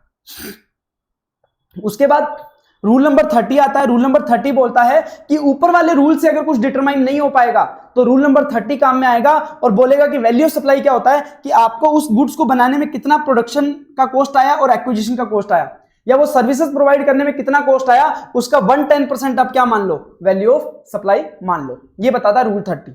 और रूल 31 बोलता है कि अगर किसी भी तरीके से आप नहीं डिसाइड कर पा रहे हो तो आप बेस्ट जजमेंट लगा लो, जनरल प्रिंसिपल्स के हिसाब से, बेस्ट जजमेंट के हिसाब से आप क्या करो, वैल्यू डिटरमाइन कर लो। तो एक चीज मैं आपको समझा देना चाहता हूं, जब सप्लायर ऑफ गुड्स होता है, आपको इन रूल्स का कैसे यूज करना है। अपने को ये तो पता लग गया कि रूल नंबर 27 से 30 कब कब काम आता है, अब कैसे यूज करना है बताता हूं। तो सप्लायर ऑफ गुड्स है ना, तो वो क्या करेगा, पहली बात या तो रूल 27 यूज करेगा, या रूल 28 यूज करेगा, या रूल 29 यूज करेगा। अगर कंसिडरेशन सिर्फ सोनली मनी नहीं है तो 27, प्रिंसिपल एजेंट है तो रूल 29, और रिलेटेड पर्सन और डिस्टिंक्ट पर्सन है तो रूल नंबर 28। इनमें से कोई एक यूज करेगा। अगर इनमें से कोई एक भी काम में नहीं आता है तो कौन सा काम में आएगा, rule number 30, cost based valuation. अगर रूल नंबर 30 के हिसाब से भी डिटरमाइन नहीं कर पा रहे तो आप जाओगे रूल नंबर 31 पे, पर उसके पहले यह डिसाइड करना पड़ेगा कि रूल 30 काम का नहीं है, मतलब डायरेक्टली 31 पे नहीं जा सकते अगर आप सप्लायर ऑफ गुड्स हो। पर अगर सप्लायर ऑफ सर्विस हो तो ऐसे केस में आपको जरूरी नहीं है कि आप पहले रूल 30 फॉलो करो, आप चाहो तो सबसे पहले रूल 31 भी यूज कर सकते हो। ठीक है, तो इस प्रकार से रूल को यूज करना है। अब रूल में क्या लिखा है वो अपन बात करते हैं। अब वैल्यूएशन रूल्स में क्या लिखा है वो बात करते हैं। तो रूल नंबर 27 जो किसके लिए है, अगर price is not the sole consideration, price is not the sole consideration. तो अपन एक एग्जांपल लेंगे, ए ने बी को फर्नीचर सप्लाई किया, फर्नीचर के बदले में 50,000 रुपए मनी फॉर्म में मिला, 50,000 रुपए मनी फॉर्म में मिला, प्लस मिला आपको, प्लस मिला मोबाइल, प्लस मोबाइल मिला। तो ऐसे केस में बोला है कि रूल 27 बोलता है कि देखो यहां पे फुल कंसिडरेशन मनी में नहीं है, पूरा कंसिडरेशन मनी में नहीं है, सिर्फ 50,000 रुपए मनी है, और मनी के अलावा एक मोबाइल भी दिया है जो अदर देन मनी कंसिडरेशन हो गया। तो ऐसे केस में देखो सबसे पहले तो आप डिसाइड करो कि ओपन मार्केट वैल्यू क्या है। ओपन मार्केट वैल्यू किस चीज की, फर्नीचर की, फर्नीचर की ओपन मार्केट वैल्यू। अगर यही फर्नीचर मैं नॉर्मल मार्केट में बेचता हूं तो कितने में बेचता हूं, उसे बोलते हैं ओपन मार्केट वैल्यू। अब अगर वो नहीं है, अगर ओपन मार्केट वैल्यू अवेलेबल नहीं है तो ऐसे केस में मैं कैसे डिटरमाइन करूंगा, तो ऐसा करो कंसिडरेशन इन मनी जो है 50,000 रुपए तो आपको पैसे में रिसीव हुआ है, मनी में रिसीव हुआ है, 50,000 रुपए तो वो हो गया, प्लस आप क्या करो, आप मोबाइल फोन का वैल्यू निकालो, मोबाइल फोन का मॉनेटरी वैल्यू। मान लो मोबाइल फोन का मॉनेटरी वैल्यू दिया हुआ है 8,000 रुपए, इसका मतलब आपका वैल्यू ऑफ सप्लाई कितना हो जाएगा, consideration in money plus money value of non money consideration. Non money consideration क्या था, मोबाइल फोन, और उसका वैल्यू कितना 8,000, तो 50,000 प्लस 8,000 आपका 58,000 क्या हो जाएगा, वैल्यू ऑफ सप्लाई हो जाएगा। अब मान लो आपको ये भी नहीं पता कि ये मनी वैल्यू कितना है मोबाइल का मनी वैल्यू भी नहीं पता, तो ऐसे केस में क्या करो, उन्होंने बोला कि कोई सिमिलर काइंड ऑफ क्वालिटी का, similar like kind and quality, जो फर्नीचर आपने बेचा है उस फर्नीचर के जैसा ही कोई फर्नीचर मार्केट में बिक रहा होगा, उसके जैसा ही फर्नीचर मार्केट में कोई बिक रहा होगा तो उसका वैल्यू ले लो, वो आपका क्या हो जाएगा, वैल्यू ऑफ सप्लाई हो जाएगा। और अगर मान लो वो भी अवेलेबल नहीं है, अगर वो भी अवेलेबल नहीं है तो लास्ट रास्ता आपके पास क्या है कि आप कितना कंसीडरेशन इन मनी है, कितने में वो मनी है, 50,000 रुपए मिला है, उसके अलावा जो मोबाइल मिला है, मोबाइल का वैल्यू आप रूल 30 या 31 को यूज करके निकाल लो। रूल 30 और 31 का यूज करके आप मोबाइल का वैल्यू निकाल लो और उसे ऐड कर दो जो आपको कंसीडरेशन मनी में मिला है। मान लो मोबाइल को बनाने में लगे 5,000 रुपए, मोबाइल को 5,000 रुपए में खरीदा था, तो 5,000 प्लस 10% 5,500 रुपए, तो 50,000 प्लस 5,500 कितना हो गया, 55,500 रुपए क्या हो जाएगा, वैल्यू ऑफ सप्लाई हो जाएगा। तो इस प्रकार से आपको रूल 27 यूज करना है। क्या क्या, सबसे पहले ओपन मार्केट वैल्यू, अगर ओपन मार्केट वैल्यू नहीं है तो consideration in money plus money value of the consideration other than money, अगर वो भी नहीं है तो लाइक काइंड एंड क्वालिटी के गुड्स का वैल्यू, अगर वो भी नहीं है तो कंसीडरेशन इन मनी प्लस आपको वैल्यू डिटरमाइन करना है अदर देन मनी कंसीडरेशन का बाय यूजिंग रूल नंबर 31। ये आपका रूल नंबर 27 बोलता है। अब आते हैं रूल नंबर 28 पे। ये कब काम आता है, जब रिलेटेड पर्सन और डिस्टिंक्ट पर्सन के बीच में कोई ट्रांजेक्शन हो रही है। रिलेटेड पर्सन कौन होते हैं, हमने पढ़ा था, आपका पार्टनर हो सकता है, ऑफिसर हो सकता है, डायरेक्टर हो सकता है, कुछ दो बंदे मिलकर किसी तीसरे को कंट्रोल कर रहे हैं, कोई एक बंदा मिलकर दो बंदों को कंट्रोल कर रहा है, या कोई सोल एजेंट है, कोई सोल डिस्ट्रीब्यूटर है, सोल कंसेशनर है, आपके फैमिली मेंबर हैं, फैमिली मेंबर में अगर स्पाउस और चिल्ड्रन होंगे वो हमेशा आपके रिलेटेड पर्सन होंगे, बट अगर आपके ब्रदर सिबलिंग्स वगैरह और आपके ग्रैंड पेरेंट्स या पेरेंट्स हैं तो वो तभी आपके रिलेटेड पर्सन होंगे अगर वो आपके ऊपर डिपेंडेंट होंगे। तो ये सारी चीजें हमने पढ़ी थी कि रिलेटेड पर्सन होते हैं। डिस्टिंक्ट पर्सन क्या होता है, एक ही बंदे के दो बिजनेस हैं, एक ही बंदे के दो सेपरेट रजिस्टर्ड बिजनेस है पर पैन नंबर एक ही है, तो ऐसे केस में वो आपस में क्या हो जाएंगे, डिस्टिंक्ट पर्सन हो जाएंगे। तो इनके बीच में अगर कोई ट्रांजैक्शन हो रही है तो उसको वैल्यू कैसे करेंगे, रूल नंबर 28 से वैल्यू करेंगे। तो रूल नंबर 28 क्या बोलता है कि सबसे पहले आप चेक करो ओपन मार्केट वैल्यू, सबसे पहले आप चेक करो ओपन मार्केट वैल्यू। अब मैं समझाता हूं आपको कैसे होगा, इसको भी आपको मैं एग्जांपल से समझाता हूं तो उससे आपको अच्छे से समझ आएगा।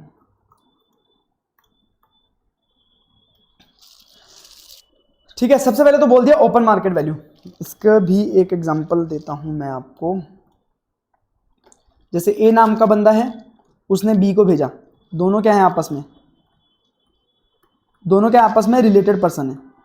ठीक है, मान लो इसने भेजा एक लैपटॉप, ठीक है, और बी ने आगे इसे अनरिलेटेड कस्टमर को बेचना है,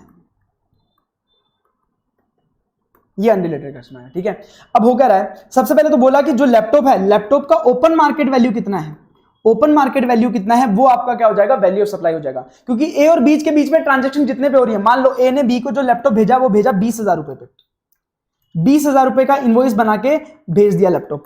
ठीक है, तो अब 20,000 रुपए को क्या रिलायबल माना जा सकता है, क्योंकि मैंने बोला था जब दो रिलेटेड पार्टी इन्वॉल्व होती हैं तो आपस में मैनिपुलेशन कर सकती हैं, चांसेस है मैनिपुलेशन के, तो इसलिए 20,000 रुपए को तो रिलायबल नहीं माना जा सकता। तो ऐसे केस में ए और बी के बीच में जो ट्रांजैक्शन हुई है, ठीक है, उसके लिए रिलायबल प्राइस निकालना पड़ेगा। तो रिलायबल प्राइस निकालना है तो बोला कि लैपटॉप का ओपन मार्केट वैल्यू कितना है, ओपन मार्केट में अगर हम सेल करें तो कितने का बिकेगा। ठीक है, तो वो ले लो, अगर वो नहीं है तो लाइक काइंड एंड क्वालिटी, इसके जैसा लैपटॉप कोई आता होगा उसका वैल्यू ले लो, अगर वो भी नहीं है, अगर वो भी नहीं है तो वैल्यू डिटरमाइन करो एज पर रूल 30-31।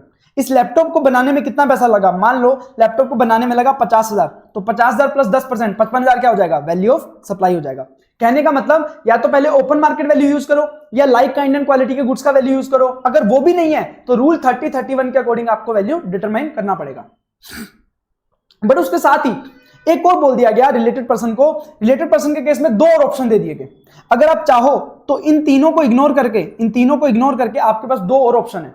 क्या ऑप्शन है कि अगर रेसिपिएंट को पूरी आईटीसी अवेलेबल है, अगर इस बी नाम के बंदे को, जो आपका रिलेटेड पर्सन है, जो रेसिपिएंट है, अगर इसे फुल आईटीसी अवेलेबल है, अगर क्वेश्चन में दिया है कि फुल आईटीसी अवेलेबल है पर्सन बी को, तो ऐसे केस में जितने का आपने इनवॉइस भेजा है, मान लो 20,000 रुपए के इनवॉइस पे भेजा आपने, तो 20,000 रुपए क्या मान लिया जाएगा, वैल्यू ऑफ सप्लाई मान लिया जाएगा। कोई ज्यादा दिमाग नहीं लगाना।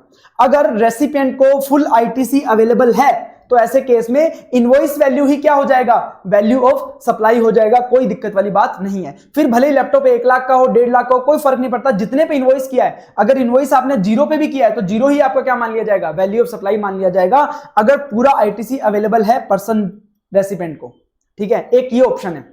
दूसरा ऑप्शन है कि दूसरा ऑप्शन क्या है कि बी ने, जो रेसिपिएंट है, रेसिपिएंट ने गुड्स को अनरिलेटेड कस्टमर को सेल किया होगा। ठीक है, अनरिलेटेड कस्टमर को सेल किया होगा। और बी ने गुड्स कहां से लाया होगा, बी के पास या तो गुड्स आ रहा है ए से जो उसका रिलेटेड पर्सन है, या फिर बी के पास कोई अनरिलेटेड पर्सन से भी कोई गुड्स आ रहा होगा। लाइक काइंड एंड क्वालिटी का गुड्स बी ने प्रोक्योर किया होगा, प्रोक्योर करने के बाद उसने अनरिलेटेड कस्टमर को सेल किया होगा। तो अनरिलेटेड कस्टमर को जितने में सेल किया है, अनरिलेटेड कस्टमर को मान लो उसने 1 लाख रुपए में सेल किया है, तो 1 लाख रुपीस का 90% क्या हो जाएगा, वैल्यू ऑफ सप्लाई हो जाएगा 90,000 इस लैपटॉप का। तो मतलब जो रेसिपिएंट है वो लाइक काइंड एंड क्वालिटी के गुड्स अगर अनरिलेटेड कस्टमर को सेल कर रहा है तो वो कितने प्राइस पे कर रहा है, उसका 90% क्या हो जाएगा, वैल्यू ऑफ सप्लाई। और जब लाइक काइंड एंड क्वालिटी के गुड्स सेल नहीं कर रहा है तो ऐसे केस में वो जो गुड्स परचेज कर रहा है अपने रिलेटेड पर्सन से, उन्हीं को आगे जाके फर्दर सेल कर रहा है, तो उन फर्दर जो सेल किए गुड्स का प्राइस है उसका 90% क्या हो जाएगा, आपका वैल्यू ऑफ सप्लाई। ये ऑप्शन अवेलेबल है रिलेटेड पर्सन और डिस्टिंक्ट पर्सन के बीच में, ठीक है, ये ऑप्शन अवेलेबल है। तो रूल नंबर 28 क्या बोला, या तो open market value, like kind and quality goods, अगर वो भी नहीं है तो रूल 30-31। उसके अलावा दो ऑप्शन अवेलेबल हैं। अगर रेसिपिएंट के पास पूरा ईटीसी अवेलेबल है, रेसिपिएंट पूरा ईटीसी ले सकता है, तो ऐसे केस में क्या हो जाएगा, जो इनवॉइस वैल्यू हो जाएगा वही क्या हो जाएगा, वैल्यू ऑफ सप्लाई। और अगर नहीं भी है तो ऐसे केस में जो आप गुड्स आगे फर्दर अनरिलेटेड कस्टमर को सेल करोगे, जितने प्राइस पे अनरिलेटेड कस्टमर को सेल करोगे उसका 90% आप क्या मान सकते हो, वैल्यू ऑफ सप्लाई मान सकते हो। ये रूल नंबर 28 बोलता है। उसके बाद रूल नंबर 29 की बात करते हैं। रूल नंबर 29 कब काम में आता है, जब प्रिंसिपल और एजेंट के बीच में ट्रांजेक्शन होता है, प्रिंसिपल और एजेंट के बीच में ट्रांजेक्शन होता है। तो सेम है यहाँ पे, ओपन मार्केट वैल्यू आप सबसे पहले यूज करोगे, ओपन मार्केट वैल्यू, या फिर आप क्या करोगे, जो अनरिलेटेड कस्टमर को जितने में सेल किया गया है, लाइक काइंड एंड क्वालिटी का गुड्स अनरिलेटेड कस्टमर को कितने प्राइस में सेल किया गया है उसका 90%, जो यहां पे बात किया कि अनरिलेटेड कस्टमर को कितने में सेल किया गया है उसका 90% क्या हो जाएगा, वैल्यू ऑफ सप्लाई हो जाएगा। अगर मान लो वो लाइक काइंड एंड क्वालिटी का गुड्स खरीद के अनरिलेटेड कस्टमर को सेल नहीं करता, उसने जो प्रिंसिपल से प्रोक्योर किया वही उसने आगे जाके सेल किया है, तो उसका हम क्या ले लेंगे, 90% of the value of supply ले लेंगे अपन, ठीक है। और फिर भी अगर आप डिटरमाइन नहीं कर पा रहे हो, अगर ये दो चीजों से भी डिटरमाइन नहीं हो पा रहा, ओपन मार्केट और 90% वाले रूल से, तो ऐसे केस में आपको वैल्यू एज पर रूल 30-31 आप क्या करोगे, कैलकुलेट करोगे और उससे क्या मानोगे, वैल्यू ऑफ सप्लाई मानोगे, उसके मानोगे वैल्यू ऑफ सप्लाई मानोगे। ध्यान रखना इन तीनों चीजों में, हमने जहां पे बात करी 90% रूल की, हमने बोला कि 90%, हमने क्या बोला, 90% की बात करी, मैं बताता हूं। हमने यहां पे बोला 90% जो अनरिलेटेड कस्टमर को सेल किया गया, ठीक है। अब देखो होगा क्या, रेसिपिएंट है यहां पे बी नाम का बंदा, इसको गुड्स मिल रहे हैं या तो अपने रिलेटेड पर्सन से, या डिस्टिंक्ट पर्सन से, या फिर प्रिंसिपल से, ठीक है। तो अब ये क्या करेगा, एक तो इसको जो गुड्स मिल रहा है वो मिल रहा है अपने प्रिंसिपल, डिस्टिंक्ट या फिर रिलेटेड पर्सन से, ठीक है। बट एक हो सकता है similar like kind and quality का गुड्स ये मार्केट से उठा रहा हो, मार्केट से परचेज कर रहा हो और उसे सप्लाई कर रहा हो अनरिलेटेड कस्टमर को, तो पहली प्रेफरेंस तो उस चीज की है। तो इसने जो मार्केट से उठा के गुड्स किसको बेचे, अनरिलेटेड कस्टमर को, लाइक काइंड एंड क्वालिटी के गुड्स, तो उसका 90% वैल्यू क्या हो जाएगा, वैल्यू ऑफ सप्लाई हो जाएगा। बट अगर उसने लाइक काइंड एंड क्वालिटी के मार्केट से उठा के गुड्स नहीं बेचे, उसने क्या किया, जो ये लैपटॉप अपने प्रिंसिपल और गुड्स उसके डिस्टिंक्ट पर्सन या रिलेटेड पर्सन से जो गुड्स खरीदे थे वही उसने आगे जाके सप्लाई कर दिया किसको, अनरिलेटेड कस्टमर को। तो ऐसे केस में जितने भी अनरिलेटेड कस्टमर को सेल किए उसका 10% आपको क्या हो जाएगा, वैल्यू ऑफ सप्लाई हो जाएगा, ठीक है। ये आपको ध्यान रखना है, ये मैंने आपको नोट दिया हुआ है यहां पे, ठीक है। ये बात हो गई रूल नंबर 27 से रूल नंबर 31 तक। रिलेटेड पर्सन होगा या फिर कोई प्रिंसिपल एजेंट होगा या फिर price is not the sole consideration, तब हमें कैसे डिटरमाइन करना है, ये हमने अभी तक बात करी रूल नंबर 27 से रूल नंबर 31 में। अब हम बात करेंगे कुछ नोटिफाइड सर्विसेज की, जिनके केस में वैल्यू ऑफ सप्लाई हमेशा किससे डिटरमाइन होगा, ये रूल नंबर 31A या रूल नंबर 32 से। रूल नंबर 31A क्या बोलता है कि अगर कोई लॉटरी ऑर्गेनाइज की गई है, बाय स्टेट गवर्नमेंट, अगर स्टेट गवर्नमेंट ने कोई लॉटरी ऑर्गेनाइज की है, क्योंकि देखो लॉटरी किसके कवर में आता है, स्टेट गवर्नमेंट के कवर में आता है, तो स्टेट गवर्नमेंट चाहे तो लॉटरी ऑर्गेनाइज कर सकता है। तो जब लॉटरी ऑर्गेनाइज की जाती है बाय द स्टेट गवर्नमेंट, तो वैल्यू ऑफ सप्लाई क्या होगा। तो ध्यान रखना, हम पहले मैं आपको बता देना चाहता हूं, batting, gambling, horse racing, lottery वगैरह पे टैक्स रेट कितनी लगती है, 28% लगती है। तो यहां पे बोला गया कि अगर स्टेट गवर्नमेंट ने कोई लॉटरी ऑर्गेनाइज करवाई है तो उस केस में वैल्यू ऑफ सप्लाई क्या होगा। मान लो लॉटरी की टिकट मिली आपको, उसके ऊपर लिखा हुआ है 500 रुपए, तो लॉटरी का फेस वैल्यू कितने का है, 500 रुपए का। तो ये 500 रुपए में ये माना जाएगा कि ये 500 रुपए में आपका क्या है, टैक्स इंक्लूडेड है, इस 500 रुपए में टैक्स ऑलरेडी इंक्लूडेड है, जो कि कितना लगता है, 28%। ठीक है। या फिर स्टेट गवर्नमेंट ने अपने ऑफिशियल गैजेट में कुछ प्राइस डिटरमाइन किया होगा कि 500 रुपए वाली टिकट है वो 600 रुपए में मिलेगी, तो ये 600 रुपए प्राइस, ठीक है, ये भी क्या माना जाएगा, इंक्लूसिव ऑफ जीएसटी। तो ऐसे केस में फेस वैल्यू ऑफ टिकट, उस टिकट की फेस वैल्यू कितनी थी, और price notified by the state government in official gazette, whichever is higher, जो भी ज्यादा होगा उसको डिवाइड करना है बाय 128 इंटू 100, उसको 100 से इंटू करना है, डिवाइड बाय 128 करना है, वो क्या आ जाएगा आपका वैल्यू ऑफ सप्लाई आ जाएगा इन केस ऑफ लॉटरी, ठीक है। और अगर बैटिंग, गैम्बलिंग और हॉर्स रेसिंग है, उसमें जो आपने कितने की बेट लगाई है उसका फेस वैल्यू, या फिर आपने कितना अमाउंट पे किया है बेट लगाने के लिए, वो आपका क्या हो जाएगा, वैल्यू ऑफ सप्लाई हो जाएगा, पूरा का पूरा 100%, उसके ऊपर जीएसटी लगेगा, उसमें इंक्लूसिव ऑफ जीएसटी नहीं माना जाएगा। ये है रूल नंबर 31A, जो इतना इंपॉर्टेंट नहीं है एग्जाम पॉइंट ऑफ व्यू से। अब हम बात करेंगे रूल 32, ये इंपॉर्टेंट है। रूल 32 बोलता है कि हमने कुछ सर्विसेज नोटिफाई की गई है, 5 सर्विसेज, कौन कौन सी, एक तो purchase sale of foreign currency, आप जाके परचेज सेल करते हो बैंक के पास या फिर मनी चेंजर के पास जाके, तो उन्होंने कितने की सर्विसेज प्रोवाइड कराई है आपको मनी चेंजिंग के लिए, वो आपका वैल्यू ऑफ सर्विसेज कैसे निकलेगा, रूल नंबर 32 से निकलेगा।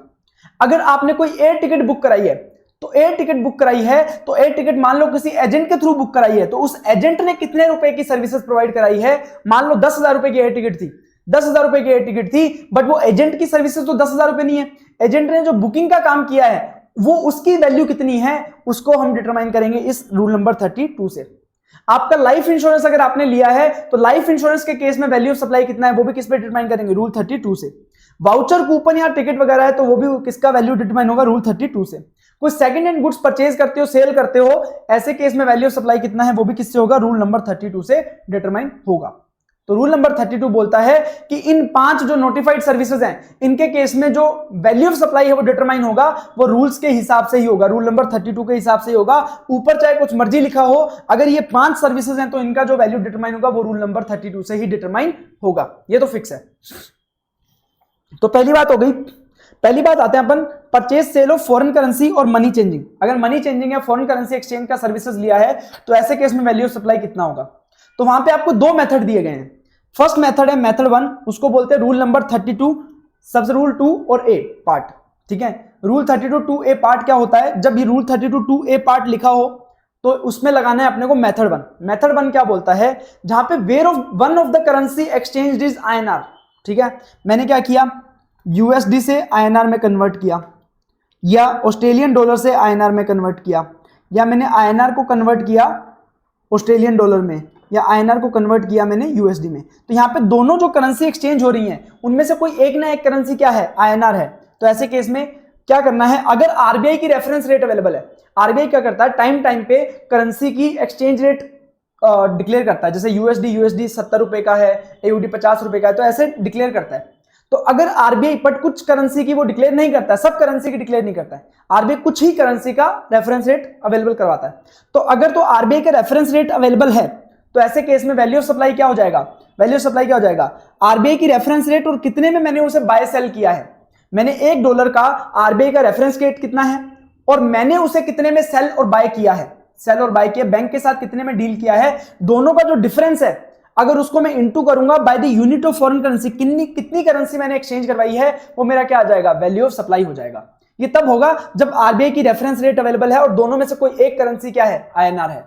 और अगर दोनों में कोई करेंसी एक INR है but RBI reference rate available नहीं है, अगर RBI रेफरेंस रेट अवेलेबल नहीं है, तो मैंने जितनी करेंसी चेंज करवाई उसको मैं INR में कितने में चेंज करवाया, या फिर कितने INR को चेंज करवाया, जो INR वैल्यू होगी ना, INR वैल्यू को 1% में क्या मान लूंगा, वैल्यू ऑफ सप्लाई मान लूंगा, ठीक है। जैसे मैं आपको एग्जांपल देता हूं, मैंने क्या किया, मैंने 10,000 USD कन्वर्ट कराया एट द रेट ऑफ 75, ठीक है। और उस दिन मेरा RBI का रेफरेंस रेट चल रहा था, RBI रेफरेंस रेट चल रहा था 75.6 चल रहा था। तो इसका मतलब अगर RBI रेफरेंस रेट अवेलेबल है, तो RBI रेफरेंस रेट और मैंने जितने में कन्वर्ट कराया, मैंने 75 में कन्वर्ट कराया, RBI रेफरेंस रेट चल रहा था 75.6, तो इसका मतलब मैंने मार्जिन कितना दिया, 0.6 इंटू मैंने कितनी करेंसी एक्सचेंज करवाई, 10,000, तो ये मेरा कितना आ गया, 6,000 रुपए मेरा क्या आ जाएगा, वैल्यू ऑफ सप्लाई आ जाएगा। अब मान लो यहां पे RBI रेफरेंस रेट अवेलेबल नहीं होती, यहां पे RBI रेफरेंस रेट अवेलेबल नहीं होती, तो ऐसे केस में वैल्यू ऑफ सप्लाई कितना आ जाता, ऐसे केस में मैंने 10,000 USD कन्वर्ट कराए हैं कितने पे, 75 रुपीज पे, तो 75 इंटू 10,000, 7,50,000, 70,50,000 मेरा क्या हो जाएगा, 7,50,000 क्या हो जाएगा मेरा INR अमाउंट। INR अमाउंट का मैं 1% करूंगा तो मेरा क्या आ जाएगा, वैल्यू ऑफ सप्लाई 7500 रुपए मेरा क्या आ जाएगा, वैल्यू ऑफ सप्लाई आ जाएगा। इस प्रकार से अब बोलता है अभी क्या बोलता है कि अगर none of the currency exchange is INR, मैंने जो करेंसी दोनों एक्सचेंज करी है उनमें से कोई भी करेंसी INR नहीं है। मान लो मैंने क्या करा, ऑस्ट्रेलियन डॉलर से कैनेडियन डॉलर में कन्वर्ट कर लिया, ठीक है, मैंने USD से ऑस्ट्रेलियन डॉलर में कन्वर्ट कर लिया, तो यहाँ पे दोनों ही करेंसी INR नहीं है। तो ऐसे केस में मैं क्या करूं, ऐसे केस में मैं वैल्यू ऑफ सप्लाई कैसे कैलकुलेट करूं, तो उसने बोला ये दोनों करेंसी को आप INR में कन्वर्ट करो, ये दोनों करेंसी को आप INR में कन्वर्ट करो और दोनों में से जो भी लोअर होगा उसका 1% आप क्या ले लो, वैल्यू ऑफ सप्लाई ले लो। तो मैंने जो दो करेंसी कन्वर्ट की हैं वो दोनों को मैं INR में कन्वर्ट करूंगा और INR में कन्वर्ट करने के बाद दोनों में जो लोअर आएगा उसमें से जो लोअर आएगा उसका 1% क्या हो जाएगा, वैल्यू ऑफ सप्लाई हो जाएगा। जैसे मान लो मैंने 6,000 USD, ठीक है, कन्वर्ट कराया तो मेरा ये बन गया 9,000 कैनेडियन डॉलर। तो अब USD का जो रेट चल रहा है वो मान लो चल रहा है 80 रुपए और कैनेडियन डॉलर का मान लो रेट चल रहा है 45 रुपीज, ठीक है। तो अब मेरे को वैल्यू ऑफ सप्लाई डिटरमाइन करनी है, तो 6,000 इंटू 80 मेरा कितना होगा, 4,80,000 रुपए। अगर मैंने USD को कन्वर्ट किया तो INR में कितना आया, 4,80,000 रुपए।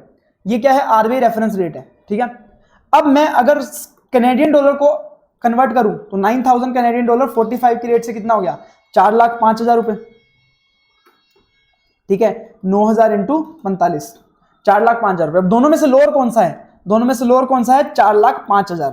तो 4,05,000 रुपए का 1% क्या हो जाएगा, 4,050 रुपए क्या हो जाएगा, वैल्यू ऑफ सप्लाई हो जाएगा। इस प्रकार से आपका वैल्यू ऑफ सप्लाई डिटरमाइन होगा मेथड 1 से। मेथड 1 बताता है कि ऐसे कैलकुलेट करना है। मेथड 1 क्या बताता है कि अगर एक करेंसी आपकी INR है, RBI रेफरेंस रेट अवेलेबल है, तो ऐसे केस में RBI रेफरेंस रेट और जितने में आपने कन्वर्ट कराया दोनों का difference into units of currency exchange आपका क्या आ जाएगा, वैल्यू ऑफ सप्लाई आ जाएगा। और अगर दोनों मतलब RBI रेफरेंस रेट अवेलेबल नहीं है तो ऐसे केस में 1% of the gross amount currency exchange, INR value था उसका 1% कितना आ जाएगा, वैल्यू ऑफ सप्लाई आ जाएगा। अगर दोनों ही करेंसी INR नहीं है तो ऐसे केस में दोनों को INR में कन्वर्ट करके देखेंगे RBI रेफरेंस रेट से, दोनों में से जो लोअर वाला होगा उसका 1% क्या आ जाएगा, वैल्यू ऑफ सप्लाई आ जाएगा। ये था मेथड 1। अब आता है मेथड 2, जो बताया गया है आपको रूल नंबर 32 2B में, ठीक है। बट इसमें बोला गया कि एक बार आपने मेथड 2 ऑप्ट कर लिया, तो आप rest of the financial year के लिए आप मेथड 1 यूज नहीं कर सकते। एक बार आप मेथड 2 में एंटर हो गए, मान लो जून में आप एंटर हो गए, तो 31 मार्च तक आपको मेथड 2 ही यूज करना पड़ेगा, मेथड 1 यूज नहीं कर पाओगे for rest of the financial year. तो अब इसमें क्या बोला गया, इसमें बोला गया कि आपको पर ट्रांजेक्शन देखना है।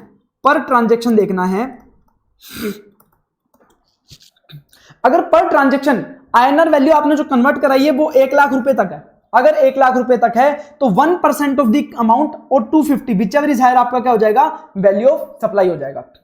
फॉर एग्जांपल मान लो मैंने जो करेंसी एक्सचेंज कराई है वो करवाई है 1,000 USD at the rate of 80 rupees, तो ये वैल्यू कितना हो गया, 80,000 रुपए हो गया। तो ये कितने 1 लाख रुपए तक है, तो ऐसे केस में 80,000 रुपए का 1% कितना हो जाएगा, 800 रुपए और 250 विचएवर इज हायर 800 रुपए, तो मेरा वैल्यू सप्लाई कितना हो जाएगा, 800 रुपए हो जाएगा। अगर मान लो ये वैल्यू होता 20,000 रुपए, अगर ये वैल्यू होता 20,000 रुपए, इसका 1% कितना होता, 200 रुपए, 200 250 विचएवर इज हायर 250 रुपए, 250 रुपए क्या हो जाएगा, वैल्यू सप्लाई। तो मिनिमम 250 रुपए आपको पर ट्रांजेक्शन क्या देना पड़ेगा, वैल्यू ऑफ सप्लाई मानना पड़ेगा, ठीक है। 1 लाख रुपए तक अगर ट्रांजेक्शन है, अगर ट्रांजेक्शन 1 लाख से ऊपर चली जाती है बट 10 लाख रुपए तक है, ठीक है, अगर 1 लाख से ऊपर है ट्रांजेक्शन बट 10 लाख रुपए तक है, तो ऐसे केस में देखो 1 लाख रुपए तक तो हमने कितना चार्ज किया, 1% चार्ज किया, मतलब 1,000 रुपीज हो गया, प्लस अब 1 लाख रुपए से जितना भी ऊपर अमाउंट है 10 लाख रुपए तक, 1 लाख रुपए से ऊपर जितना भी अमाउंट है उसके ऊपर कितना लगाएंगे, 0.5%। जैसे अब देखो, जैसे मान लो मैंने 10,000 USD कन्वर्ट किए, 10,000 USD कन्वर्ट किए at the rate of 80 rupees, तो ये कितना हो गया, 8 लाख रुपए हो गया, कितना हो गया, 8 लाख रुपए। अब 8 लाख रुपए पे हमें वैल्यू सप्लाई कैलकुलेट करनी है। अब बताओ, पहले 1 लाख रुपए पे तो क्या हो जाएगा, 1,000 रुपए हो जाएगा। उसके बाद 1 लाख रुपए से ऊपर कितना अमाउंट है, 8 लाख माइनस 1 लाख कितना हो गया, 7 लाख रुपए। तो 7 लाख रुपए पे 0.5%, 7 लाख रुपए पे 0.5% कितना हो गया, 3500 रुपए। तो 3500 प्लस 1,000 कितना हो गया, 4500 रुपए आपका क्या हो जाएगा, वैल्यू ऑफ सप्लाई हो जाएगा। अब उसके बाद बोला कि अगर आपकी अमाउंट पर ट्रांजेक्शन, अगर आपकी अमाउंट 10 लाख से भी ऊपर चली जाती है, 10 लाख से भी ऊपर चली जाती है, तो ऐसे केस में क्या करना पड़ेगा? आपने 1 लाख रुपए तक के लिए कितना दिया? 1000 रुपए। फिर आपने ऊपर वाले 9 लाख रुपए लिए कितना दिया? 5% कितना, 0.5% कितना हो गया? 4500 रुपए। तो ये टोटल हो गया 5500। तो मतलब आपने 10 लाख रुपए तक के लिए तो 5500 रुपए वैल्यू ऑफ सप्लाई मान लिया जाएगा। अब 10 लाख रुपए से जितना भी ऊपर अमाउंट है उसका 1.1%, उसका 0.1% वो ऐड कर दिया जाएगा। मान लो मैंने 20,000 यूएसडी @80 कन्वर्ट किए, तो मतलब कितना हो गया? 16 लाख रुपए हो गया। देखो मैंने 10 लाख रुपए तक तो 5500 रुपए दे दिए, उसके बाद 10 लाख से ऊपर का अमाउंट कितना है? 6 लाख रुपए, 6 लाख रुपए, और उसका 0.1% कितना हो जाएगा? 600 रुपए। तो 5500 प्लस 600 कितना हो गया? 6100 रुपए। तो 6100 रुपए क्या हो जाएगा? वैल्यू ऑफ सप्लाई हो जाएगा। और 60,000 लोअर ऑफ द बोथ, दोनों में से जो छोटा अमाउंट है वो आ जाएगा आपका वैल्यू ऑफ सप्लाई। तो 60,000 छोटा है, 6100 रुपए, 6100 रुपए क्या हो जाएगा? वैल्यू ऑफ सप्लाई हो जाएगा। तो मेथड 2 में एक बार आप एंटर कर गए तो उसके बाद आप पूरे फाइनेंशियल ईयर के लिए मेथड 2 ही आपको यूज करना पड़ेगा।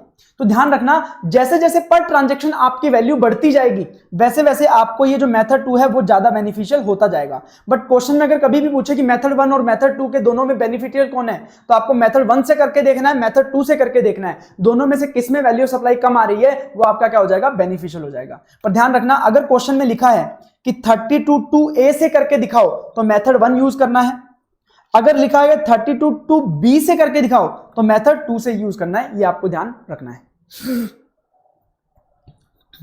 उसके बाद अपन बात करते हैं service of booking of air ticket की। अगर एयर टिकट बुक की जा रही है, एयर टिकट बुक की जा रही है, तो ऐसे केस में उसका जो एजेंट है उसने कितने की सर्विसेज प्रोवाइड कराई, ये पता करने के लिए हमें रूल नंबर 32 ने बताया कि अगर ये जो टिकट बुक कराई गई है वो डोमेस्टिक ट्रैवल के लिए कराई गई है, डोमेस्टिक ट्रैवल के लिए कराई गई है, विद इन इंडिया करवाई गई है, तो ऐसे केस में जो बेसिक फेयर होगा, ध्यान रखना सिर्फ और सिर्फ बेसिक फेयर का 5%, मात्र 5% आपका क्या हो जाएगा? वैल्यू सप्लाई हो जाएगा। और अगर है इंटरनेशनल ट्रैवल, अगर इंटरनेशनल ट्रैवल है तो ऐसे केस में आपका बेसिक फेयर का 10% आपका क्या हो जाएगा? वैल्यू सप्लाई हो जाएगा। तो डोमेस्टिक ट्रैवल के केस में 5%, इंटरनेशनल ट्रैवल के केस में 10% ऑफ बेसिक फेयर आपका वैल्यू सप्लाई हो जाएगा। अगर लाइफ इंश्योरेंस बिजनेस की सर्विसेज प्रोवाइड की जा रही है तो उसके केस में वैल्यू सप्लाई कितना होगा? तो लाइफ इंश्योरेंस के केस में ध्यान रखना, पॉलिसीज 2-3 टाइप की होती हैं। पॉलिसी होती है, एक पॉलिसी होती है कि आप हर साल हमें 20-20 हजार रुपए दो, ठीक है। आपको अगर 10 साल में अंदर कुछ भी हो गया, आपकी डेथ हो गई, तो 10 लाख रुपए हम आपको दे देंगे क्लेम। तो यहां पे ये पॉलिसी क्या कर रही है? आपका रिस्क कवर कर रही है। बट उन्होंने बोला कि 10 साल में अगर आपकी डेथ नहीं होता है तो आपको, आपने जो 20-20 हजार रुपए दिया था वो हम आपको वापस नहीं देंगे, ठीक है। तो यहां पे आपको पैसे तो वापस नहीं मिल रहे, बट अगर आपकी डेथ हो जाती है तब आपको 10 लाख रुपए मिलेंगे। इसका मतलब ये पॉलिसी क्या करती है? सिर्फ और सिर्फ आपका डेथ का रिस्क कवर करती है। बट एक पॉलिसी में बोला गया कि आप 30-30 हजार रुपए पर मंथ दो, अगर आपकी नेक्स्ट 10 ईयर में डेथ हो जाती है तो आपको 10 लाख रुपए देंगे, और अगर डेथ नहीं होती है तो भी हम आपने जो 30-30 हजार करके आपने 3 लाख रुपए जमा करवाए हैं 10 सालों में, वो हम आपको रिटर्न कर देंगे। तो इसका मतलब ये पॉलिसी आपके डेथ के रिस्क को तो कवर करती है, उसके साथ ही आपने जो इन्वेस्टमेंट किया, आप जो हर मंथ हर ईयर 30-30 हजार रुपए दे रहे थे उसको भी वापस करेगी इंटरेस्ट वगैरह के साथ। तो इसका मतलब ये पॉलिसी में इन्वेस्टमेंट बेनिफिट भी है और रिस्क भी कवर है। तो ध्यान रखना, जब कोई पॉलिसी ऐसी हो जिसमें सिर्फ रिस्क का कवरेज है, अगर कोई पॉलिसी आपने खरीदी है जिसमें सिर्फ रिस्क कवर है, उसमें पैसा आपको वापस नहीं मिलेगा इनकेस आपको कुछ भी नहीं होता है, तो ऐसे केस में पूरा का पूरा प्रीमियम आपका क्या हो जाएगा? वैल्यू ऑफ सप्लाई हो जाएगा। पूरा का पूरा प्रीमियम क्या हो जाएगा? वैल्यू ऑफ सप्लाई हो जाएगा। और अगर कोई पॉलिसी है जिसमें रिस्क भी कवर है और इन्वेस्टमेंट बेनिफिट भी कवर है, पर हम टैक्स करेंगे सिर्फ रिस्क वाले पार्ट को, तो हमने जितना टोटल प्रीमियम पे किया है उसमें से कितना पार्ट इन्वेस्टमेंट के लिए है उसको लेस कर देंगे, कितना पार्ट हमने उस प्रीमियम में से इन्वेस्टमेंट के लिए पे किया है उसको लेस कर देंगे, तो बचा हुआ पार्ट किसके लिए होगा? रिस्क कवर के लिए होगा, और उसके ऊपर वैल्यू ऑफ सप्लाई मान लिया जाएगा, टैक्स लगा दिया जाएगा। कहने का मतलब, अब कैसे पता लगेगा सर इन्वेस्टमेंट के लिए कितना है? तो वो पॉलिसी होल्डर को बताया जाएगा, किसके द्वारा? इंश्योरेंस कंपनी जो आपको इंश्योरेंस करके दे रही है वो बोलेगी कि आपने जो 30 हजार का प्रीमियम पे किया, उस 30 हजार में से 12 हजार रुपए आपका इन्वेस्टमेंट के लिए, तो ऐसे केस में 30 हजार माइनस आप 12 हजार कर दोगे इन्वेस्टमेंट वाला, तो 18 हजार रुपए आपका क्या हो जाएगा? वैल्यू ऑफ सप्लाई हो जाएगा। बट अगर इंश्योरेंस कंपनी सेपरेटली इंटीमेट नहीं करती है, मान लो इंश्योरेंस कंपनी नहीं बताती कि आपके 30 हजार में कितना रिस्क के लिए है, कितना इन्वेस्टमेंट के लिए है, तो ऐसे केस में क्या करें? तो ऐसे केस में अगर सिंगल प्रीमियम एन्युटी पॉलिसी है, एक बार ही प्रीमियम देना है, बाद में आपको प्रीमियम नहीं देना, सिर्फ एक बार प्रीमियम लगेगा आपका, तो ऐसे केस में 10% ऑफ द प्रीमियम आपका क्या हो जाएगा? वैल्यू ऑफ सप्लाई हो जाएगा। बट अगर सिंगल प्रीमियम एन्युटी पॉलिसी के अलावा कोई पॉलिसी है, सिंगल मतलब हर साल आपको पे करना पड़ता है। तो जो फर्स्ट प्रीमियम है, फर्स्ट प्रीमियम का 25% और फर्स्ट ईयर के बाद जो भी प्रीमियम लगेगा उस प्रीमियम का 12.5% आपका क्या हो जाएगा, वैल्यू ऑफ सप्लाई हो जाएगा। तो फर्स्ट प्रीमियम पे 25% और उसके बाद वाले प्रीमियम पे 12.5% आपका क्या हो जाएगा, वैल्यू ऑफ सप्लाई हो जाएगा। उनको रिन्यूअल प्रीमियम्स भी बोलते हैं। But single premium annuity policy तो ऐसे केस में 10% ही होगा। उसके बाद हम बात करते हैं service of second hand goods की। अगर सेकेंड हैंड गुड्स खरीदते हो, बेचते हो, सेकेंड हैंड गुड्स खरीदा आपने और फिर बेच दिया, तो ऐसे केस में आपका वैल्यू ऑफ सप्लाई क्या होगा। तो देखो नॉर्मली क्या होता है, अगर आपने कोई परचेज सेल किया है ओल्ड गुड्स का, अगर आप इसी काम में हो, अगर आपने परचेज के ऊपर आईटीसी अवेल कर लिया, देखो ध्यान से सुनना, एक एग्जांपल के साथ बताता हूं।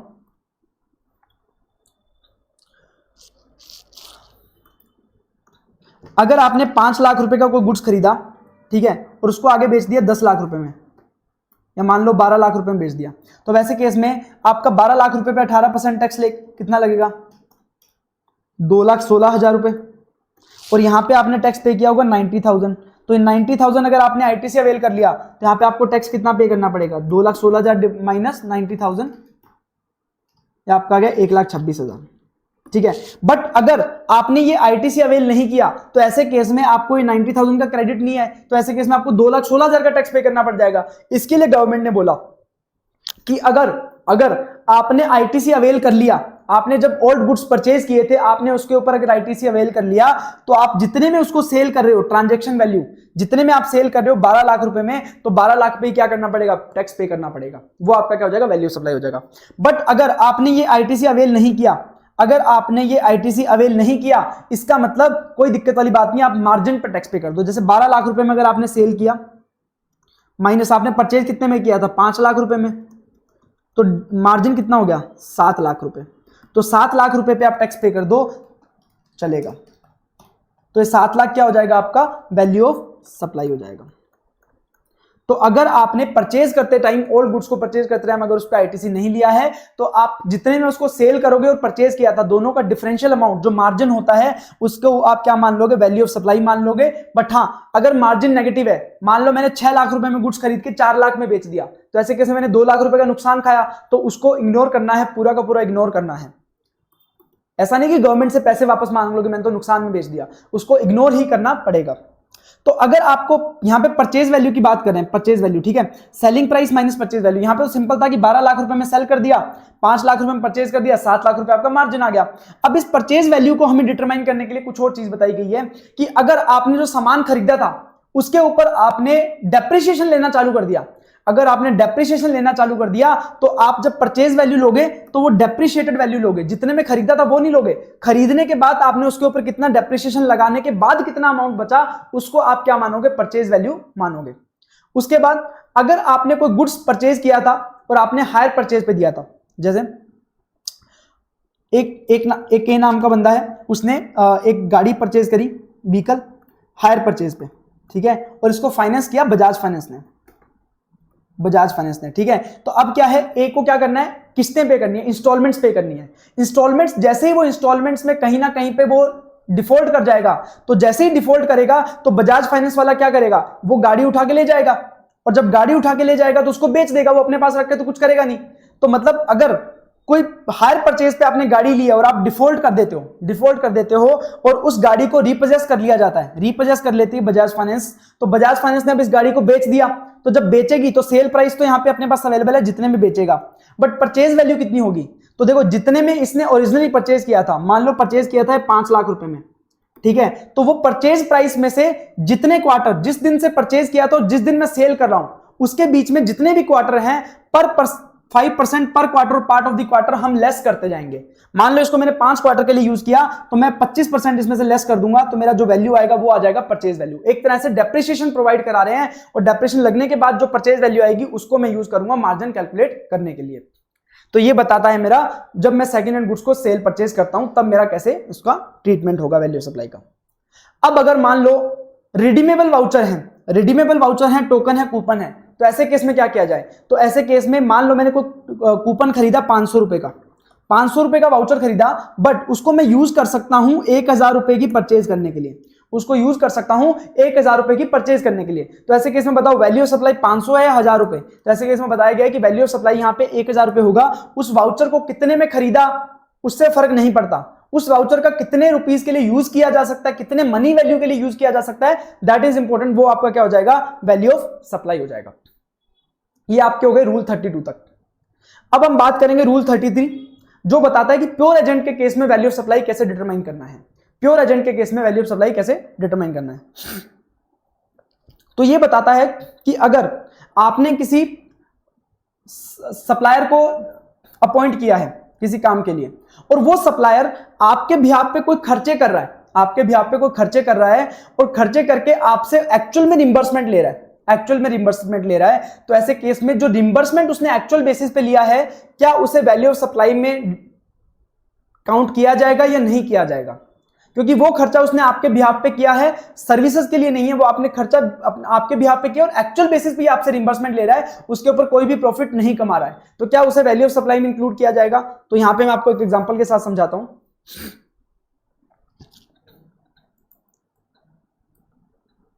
जैसे राम नाम का बंदा है, उसे आरएस लिमिटेड करके एक कंपनी बनानी है, आरएस लिमिटेड एक कंपनी बनानी है, उसने एक फर्म को अपॉइंट किया, एबीएन कंपनी करके एक फर्म को अपॉइंट किया, सीए फर्म को, ठीक है। उसे बोला कि ये कंपनी बनवा के दे दो, मुझे फॉर्म करवा के दे दो।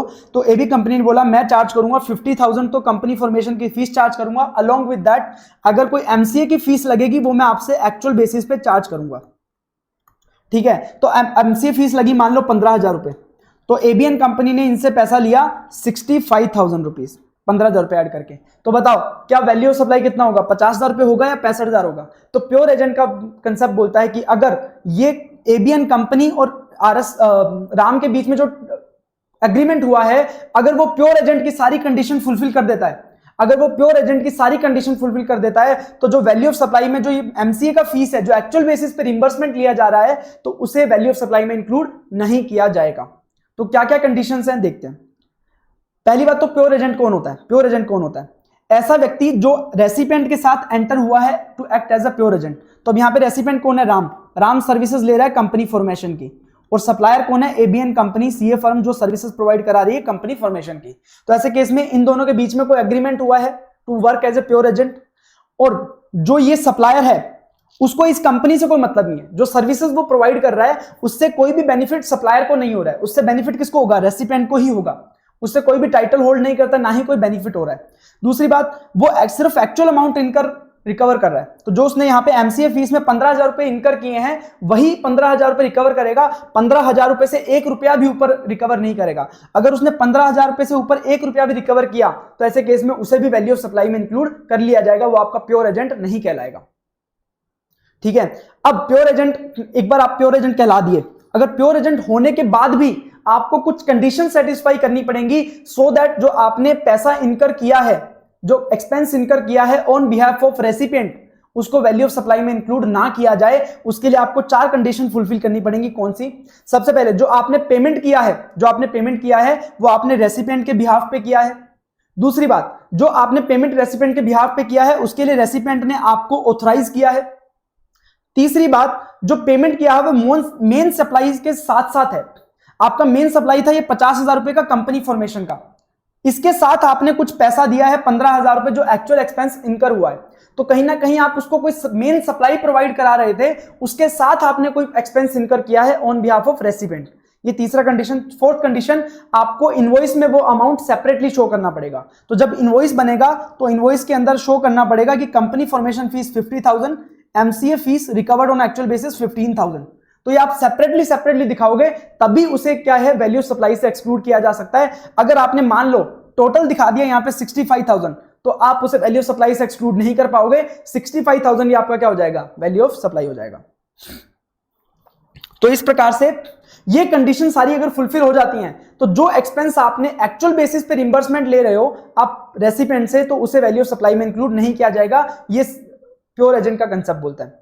उसके बाद एक और बात ध्यान रखना कि होटल एक्सपेंस अगर दिए हुए हैं या ट्रैवलिंग एक्सपेंस दिया हुआ है या टेलीफोन एक्सपेंस दिया हुआ है, जो रिंबर्समेंट किया जाता है एक्चुअल बेसिस पे, hotel expense, travelling expense, telephone expense, जो ओपी एक्सपेंस बोलते हैं ना, आउट ऑफ पॉकेट एक्सपेंस। तो अगर ऐसा कुछ रिइंबर्समेंट लिया जा रहा है तो वो पर्सनल नेचर का है। तो जब पर्सनल नेचर का है तो उसे वैल्यू ऑफ सप्लाई में इंक्लूड किया जाएगा, भले ही रिइंबर्समेंट लिया हो। ये कोई सर्विसेज से रिलेटेड नहीं है, इन सर्विसेज से रिलेटेड नहीं है। तो ये क्या है, सिर्फ पर्सनल नेचर का एक्सपेंस है। जो वो बंदा आपको सर्विसेज दे रहा है वो आपसे एक्चुअल बेसिस पे रिइंबर्समेंट ले रहा है, तो इसे भी वैल्यू ऑफ सप्लाई में इंक्लूड किया जाएगा, इसे एक्सक्लूड नहीं किया जाएगा as a pure agent reimbursement, चाहे ऊपर वाली सारी कंडीशन फुलफिल हो रही हो। उसके बाद एक सर्कुलर है एयरपोर्ट लेवीज का। तो देखो, एयरपोर्ट ऑपरेटर होता है वो एयरपोर्ट चलाता है, एयरपोर्ट ऑपरेटर होता है वो एयरपोर्ट चलाता है। तो एयरपोर्ट चलाने के लिए उसे कुछ एक्सपेंसेस करने पड़ते हैं, उस एक्सपेंसेस के लिए उसे इनकम चाहिए होती है। तो इनकम के लिए वो क्या लगाता है, जब भी कोई टिकट खरीदते हो आप एयरलाइन से टिकट खरीदते हो तो उसके अंदर वो एयरपोर्ट ऑपरेटर क्या करता है, अपना कुछ फीस ऐड करवाता है, उसे बोलते हैं पैसेंजर सर्विस फीस या यूजर डेवलपमेंट फीस। तो कुछ अमाउंट एयरलाइंस को बोलता है कि आप जब टिकट में पैसा वसूल करोगे पैसेंजर से तो उससे आप में पीएसएफ और यूडीएफ करके भी आप चार्ज कर लेना फीस, जो किसके पास आएगी, एयरपोर्ट ऑपरेटर के पास आएगी। तो एयरपोर्ट ऑपरेटर क्या कर रहा है, एयरपोर्ट की सर्विसेज प्रोवाइड कर रहा है अगेंस्ट जो आपकी पैसेंजर सर्विस फीस है और यूजर डेवलपमेंट फीस है, ठीक है। तो वो होती है एयरपोर्ट सर्विसेज। तो एक तो टैक्सेबल सप्लाई है कि जो एयरपोर्ट ऑपरेटर एयरपोर्ट की सर्विसेज प्रोवाइड कर रहा है अगेंस्ट जो आपकी पैसेंजर सर्विस फीस और यूजर डेवलपमेंट फीस, इसके ऊपर टैक्स कौन पे करेगा, ऑपरेटर। सप्लायर है तो ऑपरेटर टैक्स पे करेगा, ठीक है। बट इसको कलेक्ट किसके द्वारा किया जा रहा है, एयरलाइंस के द्वारा। कभी भी डायरेक्टली एयरपोर्ट ऑपरेटर कलेक्ट नहीं करता ये पैसा, एयरपोर्ट ऑपरेटर एयरलाइंस को बोलता है कि आप मेरे बिहाफ पे पैसा कलेक्ट कर लो पैसेंजर से, क्योंकि एयरपोर्ट ऑपरेटर का डायरेक्टली कुछ भी लिंक नहीं होता पैसेंजर से। अब जो एयरलाइन कलेक्ट करेगा पैसा किसके बिहाफ पे, एयरपोर्ट ऑपरेटर के बिहाफ पे। तो एयरपोर्ट एयरलाइंस क्या दे रही है, एयरलाइंस कलेक्शन की सर्विसेज दे रही है। एयरलाइंस एयरपोर्ट ऑपरेटर के बिहाफ से पैसा कलेक्ट कर रही है पैसेंजर से, तो फ्री में तो करेगी नहीं, उसके लिए क्या करेगी, कमीशन चार्ज करेगी। तो जो कमीशन वगैरह चार्ज किया गया उसके ऊपर टैक्स कौन पे करेगा, एयरलाइंस पे करेगा, क्योंकि एयरलाइंस ने एयरपोर्ट ऑपरेटर को सर्विसेज प्रोवाइड कराई है। ये फालतू का सर्कुलर है बट फिर भी आपको मैं एक बार बता दिए, ये आपके ज्यादा रिलेवेंट नहीं है। उसके बाद आता है रूल नंबर 34। रूल नंबर 34 बताता है कि एक्सचेंज रेट कौन सी यूज करनी है वैल्यूएशन के लिए, वैल्यूएशन करने के लिए कौन सी एक्सचेंज रेट यूज करनी है। तो अगर गुड्स का केस है तो ऐसे केस में जो CBIC central board of indirect tax and custom notify करता है rate on the date of time of supply, वो आपका क्या हो जाएगा, एक्सचेंज रेट यूज करोगे आप वैल्यूएशन करने के लिए। अगर सर्विसेज का केस है तो आप अपनी बुक्स ऑफ अकाउंट्स को मेंटेन करने के लिए जो टैक्स रेट यूज करते हो गैप की, जनरल अकाउंटिंग प्रिंसिपल की, तो वो रेट आप यूज कर सकते हो। बट गुड्स के केस में जो सीबीआईसी ने नोटिफाई किया है, सीबीआईसी नोटिफाई किया है, वो रेट आप यूज करोगे, पर किस दिन की, जिस दिन आपका टाइम ऑफ सप्लाई होता है उस दिन की रेट आप यूज करोगे। तो चलिए इसके साथ ही अपना value of supply chapter complete होता है। आपको कोई भी डाउट हो तो आप मुझसे पूछ सकते हैं, आपको नंबर ऑलरेडी प्रोवाइड करा दिया गया। Thank you so much.